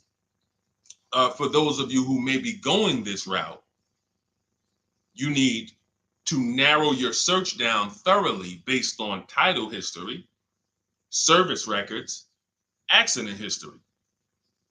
That oftentimes you'll see, if I typed in right now 2018 Subaru Outback longevity. That's one of the things we do. It's in the 4th step of my book. Before we get prices on anything, we do a quick 5-minute search to make sure these aren't bad cars. There are bad cars out there, but there's data that shows us. If I type that in, it'll tell, okay, these vehicles are known for lasting 100,000 to 300,000 miles, depending on how they're maintained. That means you could have a quality vehicle, but if it wasn't maintained correctly by the first owner or owners, it's going to break down. The life cycle is cut short. These are preventable mistakes by simply checking Google. Now, we narrow these things down based on title history, service records, accident history. Once we do that, I don't mind buying a 10-year-old. I bought a car that was it's my around the city car. I drive it probably 200 miles a month. I bought it from a owner in South Orange. He was a 98-year-old man. He's had it for 10 years, and he knew everything about it. He leased it for 3 years, then he bought it. So he's really had the car for its entire life cycle. That's what you want, because you're able to look and see the service records. I don't mind. We have to take the risk off of ourselves, and the risk off of ourselves with used cars to prevent ourselves from buying these used cars that are breaking down on people, and they're always in the shop, and they're dying on the road, and you got to keep the tow truck on speed dial. It's simply a matter of checking to see the reliability records of the car, which is easily accessible on Google, the way I just said, and then making sure the one we get was actually maintained correctly. And that's going to give us the best chance of having a great experience. These are the steps we must take. But in your particular case, there's probably, I don't think you have a case. You can certainly reach out to a lemon law attorney. I don't think you have a case at all. I think because it's buyer beware with cars. It's buyer beware. That means it's on you. If something goes wrong, it's on you. And so what I would do is I would find a local mechanic that I trust, that everyone loves in the neighborhood, and I've been there for 10 years, 20 years. And I would say, listen, can you find out what it would cost me to put another engine in this vehicle? My father did this on his GMC Envoy about 6 years ago. It was a 2008 Envoy. The engine went out on him. He put a new engine in the vehicle. One of the best $2,000 he ever spent, $2,000 or $2,500, whatever it cost him. They put a new engine in that vehicle. He still has it. He's about to sell it for about $4,000. He's had that vehicle from 2013. Think about that. A lot of people, engine goes out, they sell the car. It's worthless now, so they take the loss. Meanwhile, man, let me come up with $2,500, and I still got no car payment for the next 6 years.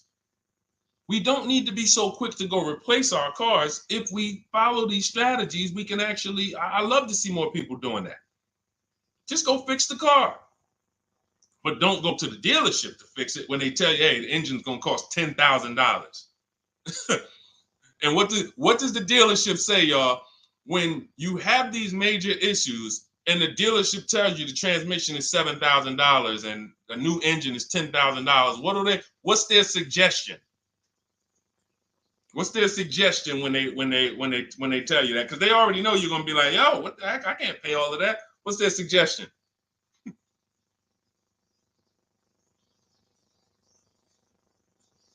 see, let me give y'all some time to type. I just want y'all to know, this is how the system works. So I know somebody. Look, thank you, J. June. Trade it in. Thank you. You see how we can? Oh, look, N.Y. Anderson, buy a new one. So what they do is, exactly, Victoria, they're going to suggest a new vehicle. So if we know, now watch this, as your vehicle is worthless, you don't have any opportunity to put it on a competitive market to see Well, how much would somebody pay for that? They've already assessed the value, and they want to structure your deal, have you take that major loss for that engine. They're going to put the engine in for a lot less than that, and they're going to resell it, and now they sold you another car. When you could have just literally went to a mechanic, got a rebuilt or got a used engine, put in that vehicle, cost you $2,500, maybe $2,000, and literally you're on the road for another couple years with no car payment, keeping money in your household versus now I'm in another $400 a month payment. Okay? This is what it's about. And if you're like Deshone, well, I don't want to keep a car that long. We talked about you earlier. You shouldn't be buying cars. Because the keepers on here who keep cars 8 years, 10 years, who has a car they've had in their driveway for more than 8 years? Type the number of years. I want to explain something we're gonna help a couple people learn a lesson here about themselves, because they're gonna be like, they're gonna realize they're not keepers. Look, look, we need to show people, because some people think, oh, I keep my cars a long time. I keep them about 6-7 years. We need to show that that's not a long time in the world of cars and depreciation. So Michael, 15 years. Michael got a car that he's had for 15 years. Let's go. Type the number of years you've had it if it's more than 8. Look, Vancia, 11 years. Let's see. See, a lot of people don't keep their cars. Look, N.Y. Anderson said, I drove my last car 14 years. All right, Connie, 15 years. She has a 2004 Chevrolet. Tony on Facebook, 2006. Now, watch this, y'all.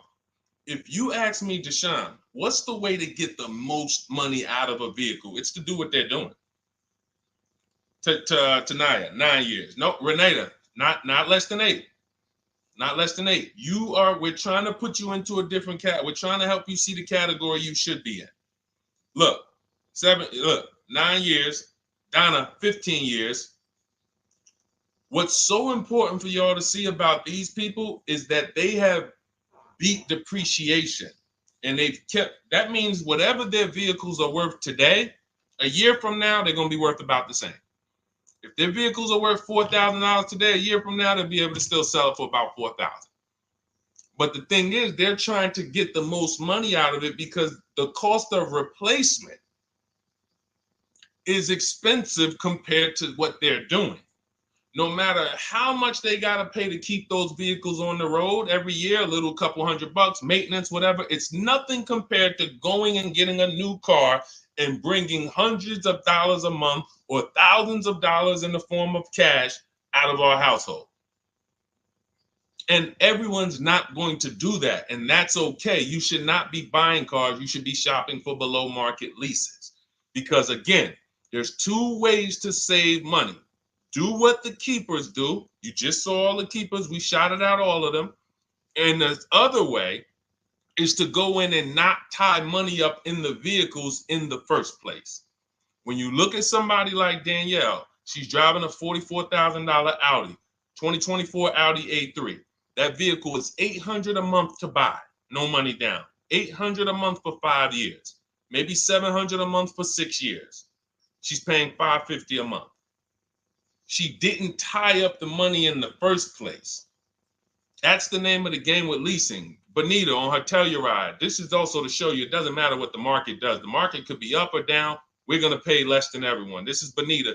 She got a Kia Telluride during the pandemic when everybody was paying ridiculous prices. That's why I show her 2022. Look at the date. She said, I'm driving my dream vehicle, $600 a month. People were leasing. And I know if somebody watching this and they're like, if you leased a Kia Telluride during the pandemic, you are not paying what she's paying with no money down. I know it. I know it. People were DMing me, Deshone, I want a Telluride. They want $900 a month for them. I know people weren't paying $600 a month, but she came in, used our bidding system, used the same strategies you're going to have access to in my digital book. She got $600 a month from home without being in a dealership. Her dream vehicle. This is how you win. You're either going to not tie up your money in vehicles. You're going to drive new vehicles that don't have problems because they're always under warranty and you're paying cents on the dollar compared to people purchasing. Or you're going to be a keeper like Michael and like Donna and like the people who said, okay, I'm keeping my vehicle this long. That's why in my book, it's 7 steps. But the first step is to ask yourself how many years you're keeping your next vehicle.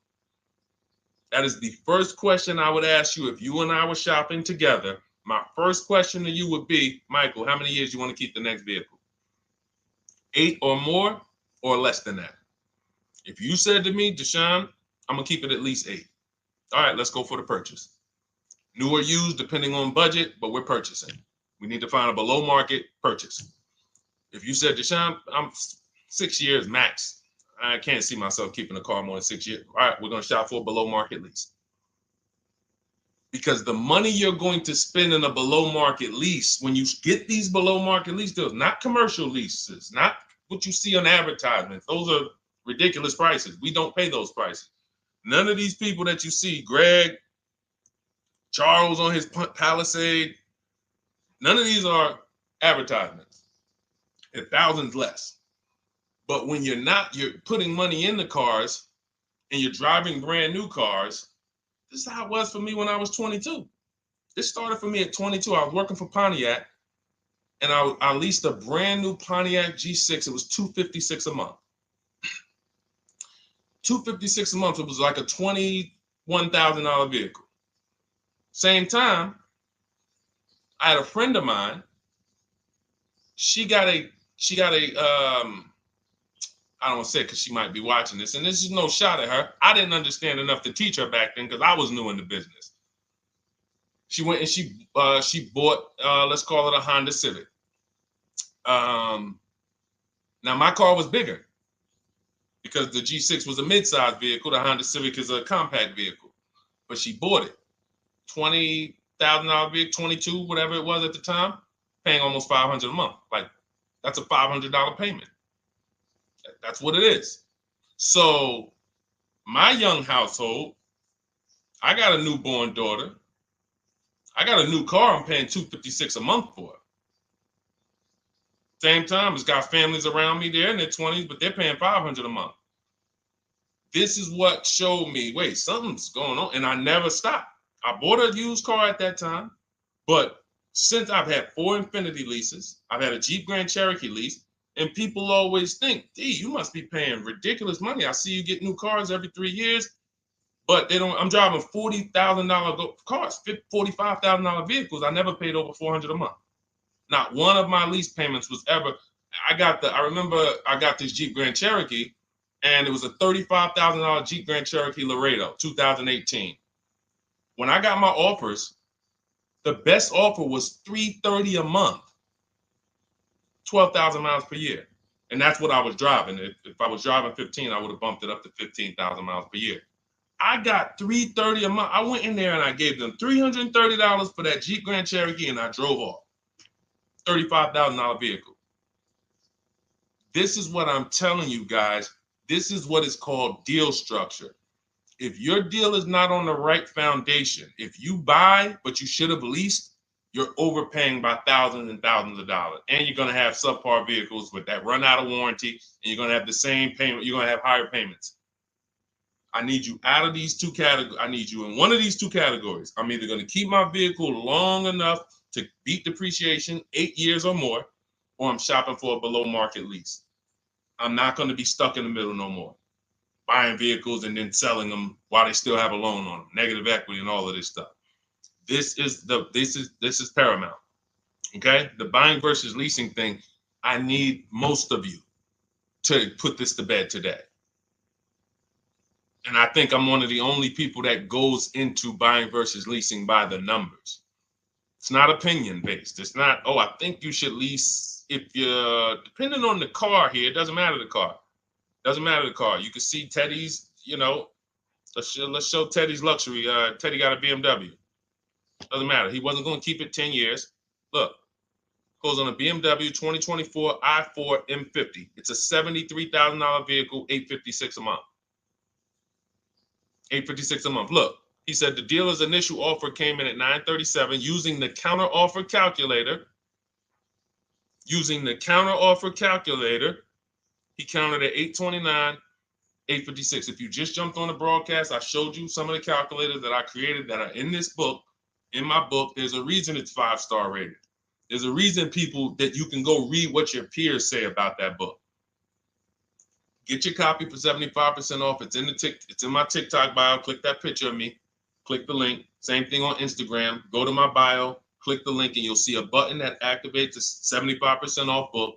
And if you're on YouTube or Facebook, it's in the comments section. 30 minutes only. Get your book so you can have access to all of this. Unless you just have an incredible memory and you can remember everything we talked about over the stream, but none of you can. I know none of you can. That's why, I mean, I couldn't even do it. It's just too much. We're talking about used car strategies, new car strategies, lease strategies. You guys, you're not gonna remember all of that. But anyway, let's go. All right, I think we got time for a few more. Go ahead, Dolan, keep it rolling. Make sure you guys screenshot the support page. As soon as you pay for your book, the book is on the thank you page. Remember that. I don't want you, I send you the book 2 ways. As soon as you pay, it says access your link below, open it. You can click it and save it right to your phone or computer right then and there. If you do not save it right then and there, make sure you screenshot the support page or use the support email that's scrolling through the screen. This is not for questions. Do not send me general car questions here. I don't answer questions by email. That is strictly for those of you who have your book and you're like, or you paid for the book and you're like, okay, where is it? It's usually because the email was wrong. That's okay. Hit that support email so that my team could send you the link out so that you can have your book today and start digging into it and using it. Even if you're not shopping right now, you can still map a plan out. Go ahead, Dolan, shoot the next question up.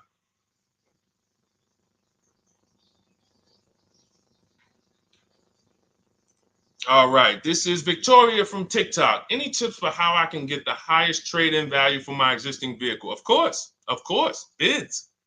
Bids. First of all, you just said a curse word. You may not know, but we don't use that T word here because you're never going to get anything. You're not going to get a max value for anything trading. We are fortunate that we have the opportunity to get bids from cash buyers in the market. And I'm not talking about cash buyers like Facebook Marketplace where a person, it's one of your neighbors from your town coming to look at your car. I'm talking about institutional cash buyers. People who cut a check instantly and, they do an inspection. That Jeep Grand Cherokee I sold to CarMax, they were the highest bidder 3 years ago during the pandemic. I'm not going to tell you what I made because those values don't exist anymore. So it just doesn't even make sense. But, those of you who were watching my videos earlier 3 years ago or using my tips, you guys cashed out and made ridiculous money. When corporations were trying to make money on people, we made money too. But CarMax won the bid. I went down there. They did an inspection on the vehicle. They came back. Accounting department came, cut me a check. I walked away with a check. That's it.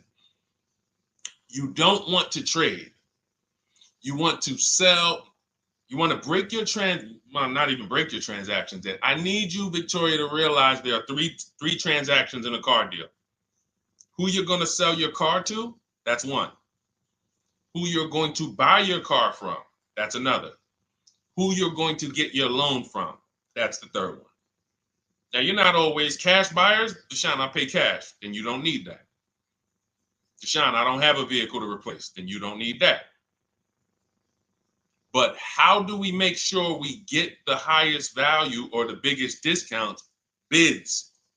Each one, we make the market bid.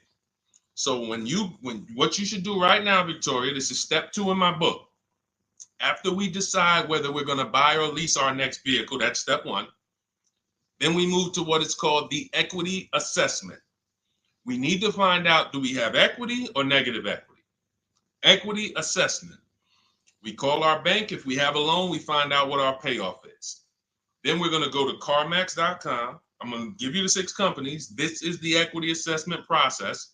We do this for leases too. I don't know if we have time to go into that, but I'm sure there's people on here who didn't know you could sell a lease. Type a question mark if you didn't know. Deshone, what do you mean selling leases? I never heard of that before. Type a question mark if you didn't know you could sell leases.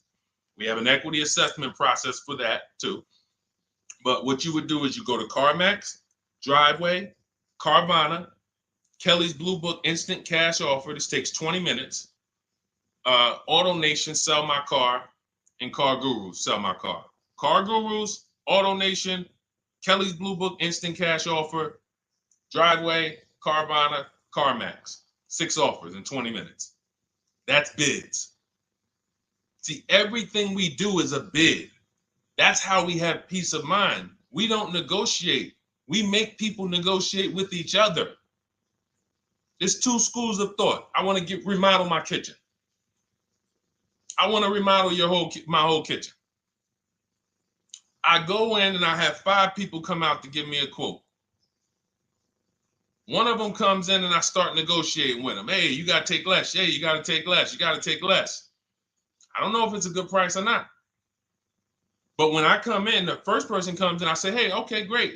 Is this your best offer? I'm having a couple other people come by. Oh, okay. Okay, thanks a lot. Next offer? Oh, next offer? Oh, well, listen, look, I could beat that. Oh, I'll give you another 5,000 off. They're competing against each other. When someone knows you are shopping their competition, you're making them compete with each other. They're negotiating with each other, not with you. That's a bar. Type of exclamation point if you got that. When people know you're making them compete with their competition, they're negotiating with their competition, not with you. That's the power of bidding. That's why we got grandmothers and single mothers that can come in and do this. That's why we got people who can come in and do this. You know, how are people getting these prices? Not negotiating, because they're making people negotiate with each other to earn their business. They're making banks negotiate with each other to earn their business. It's a beautiful thing. Banks and dealerships depend on you not making them compete. They want to negotiate with you and try to make you imagine and make you think, well, that's the bottom. That's the bottom. And you think that's the bottom, but that's only their bottom. Their competition's bottom is different. Their competition's best interest rate is different. Their competition's best discount is different. And why is what we do so easy? Because we're right here in our houses. That's why our entire system, our company, my book, our mindset is called Cars from Home. Cars from Home. It encompasses everything we do. Cars from Home. So that's what you do, Victoria. First thing you do is you go to those 6 websites, get your 6 cash offers, and that's going to be higher than any dealer you would ever consider trading the car to. Guaranteed. And this also allows us to eliminate the fake emails we get. All of this stuff is computer generated. I know you guys get these emails. Hey, Deuce, great news. We need your 2016 Kia Optima. We have a customer looking for it. We'll pay you $2,000 over MSRP. Who's gotten those emails? We'll pay you $2,000 over Kelly's Blue Book. Who's gotten those emails? Deuce, the list is CarMax, Carvana, KBB Instant Cash Offer, Driveway, AutoNation, and Car Gurus. Car Gurus. That's step 2 in my book, the equity assessment process. This is stuff we do before we start shopping. Decide whether we buy or lease is step 1. That's going to put our deal on the right foundation. Step 2 is the equity assessment. Everything we do is a path. It's a clear, easy path.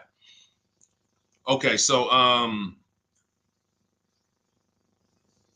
yeah, I forgot the question that I just asked, but let's go. I could already tell. See, I could tell when I'm winding down because y'all could tell stuff will start blurring to me. That's why I'm like, see, and if that happens to me, I know it happens to you. Like that's why I'm like, listen, grab your copy of Cars from Home. It's a digital book. You'll have it in your inbox in minutes. It's continued updates. I probably updated that book 5 times since we originally launched it. Added calculators to it. Those weren't in it originally. I've added the calculators. I'm committed to making stuff better without being like, Like, imagine this. Oh, well, you bought volume 1 of Cars from Home, but I just put a new tool in, guys. Now you're going to get volume 2. And now every time a website changes, you got to get volume 2 and volume 3. And 5 years from now, you're getting volume 9 each time. It's like, no, literally one-time cost. And I can't tell you if that'll be around forever. I can't tell you that. I can't tell you 3 years from now I'm going to be giving free updates of the book. I don't know, but I know today that's what it is. Everyone who gets their book, you get free updates as I update the book, because there's value in that. There's value. I can send an email out to people every 3 years and ask them, hey, did you enjoy the book? They're going to say, hey, yeah. Well, here's the thing. My new version is this. There's value in that. It could just be $24. They're already a believer. Someone who used the book's already a believer. So they'd be like, yo, the new version, oh, I'm about to shop again. $24. I'll pay it again. It's the best money I ever spent. But for now, I'm not doing that. Those of you who have the book, you will get free updates, and we'll keep you on the list to make sure you always get free updates of the book. So your link for 75% off is in the YouTube comments. It's only good for 30 minutes. It's in the Facebook comments, and it's in my Instagram and TikTok bios. Click those links in my bio. Click the button that says 75% off my new book. Get there before the $97, before it goes back up to $97. And make sure you save the support email, guys. Screenshot the support email. It's scrolling across the bottom of the screen. If that book is not in your inbox in 5 minutes, I want you to email my support team. Make sure you check your spam. And I also want you to, as soon as you purchase, you'll see, I say, hey, access your book below. So there's a link where you can click, open it up, get your book immediately if you want to download it, but I also email you a copy. But make sure you save the support email just in case. And again, that email is not for questions. Okay, it's not for car shopping questions, nothing like that. That's only to make sure you get your book. Okay, so great. Listen, great job. We've been on here about 1 hour and 20 minutes. Great questions. You guys know I like to go into detail in these questions. I would love to be able to get through 100 questions in 1.5 hours, but that's just not the way it works. We're not talking about buying, $100 items here. If we were talking about house buying, we'd have to go into detail. These are major items. This is the most expensive item y'all are going to buy behind your house. Think about that. And think about how many people are there to protect you when you buy a house. Think about how many people have licenses. See how that question got asked earlier? Can they sue if it was a house and they did you wrong? Sure. You can go before the real estate commission. People can lose their license. People can lose their ability to practice real estate. If they did something unethical, you can bring them before a court and a judge, and you can have recourse. You can get, justice. Cars, you got nobody. No one's licensed. The person who's helping you buy your car that you're sitting there negotiating with, which I want you to stop, they might have just got that job. And they didn't get that job because they're a finance expert and they're someone who understands how to help you, because they're not going to ever make you compete against. They're never going to put you in a position where you can make them compete. They'll say, hey, let's negotiate. But here's the thing. That person just got a job because, you know how many people walked in a dealership with a good smile and a good personality? 2 weeks later, they're selling cars. These are the people that are helping you. They're not licensed. They didn't go through school. They didn't go through ethics training. They didn't go through any of this stuff that realtors and brokers have to go through to help you buy houses. So when you get your car, it is on you. That's why you want me working with you. You want my blueprint. You're not by yourself. You're watching my videos. Once you get my book, you can stop watching my social media videos. I don't want you watching my social media videos if you have my book. It's just going to confuse you, because what my social media videos do is warn you what not to do. That's what my social media videos do. Don't do this. The worst thing you could do is this. The worst thing you could do is this. Don't do this. My book is teaching you what to do. It's telling you what to do. It's not an education book. It's a do this first. Step 1, do this, do this, do this. Step 7, hey, congratulations, we're taking delivery. We're not focused on that. So once you get my book, you don't have to watch my social media videos ever again. And I want to say that because a lot of people will get the book and still be watching them and trying to piece it together. You got my blueprint. You don't need those videos anymore. Okay? So always a pleasure, y'all. God bless you. To those of you who have your book, make sure you email me when you pick up your cars, send me all the details. Deshone, check this out. This is what I got. This is what I paid, so that we can bring you guys into the stream and continue to tell everybody about you. So about the results. All right. God bless y'all. I will see y'all on the next stream. Always a pleasure.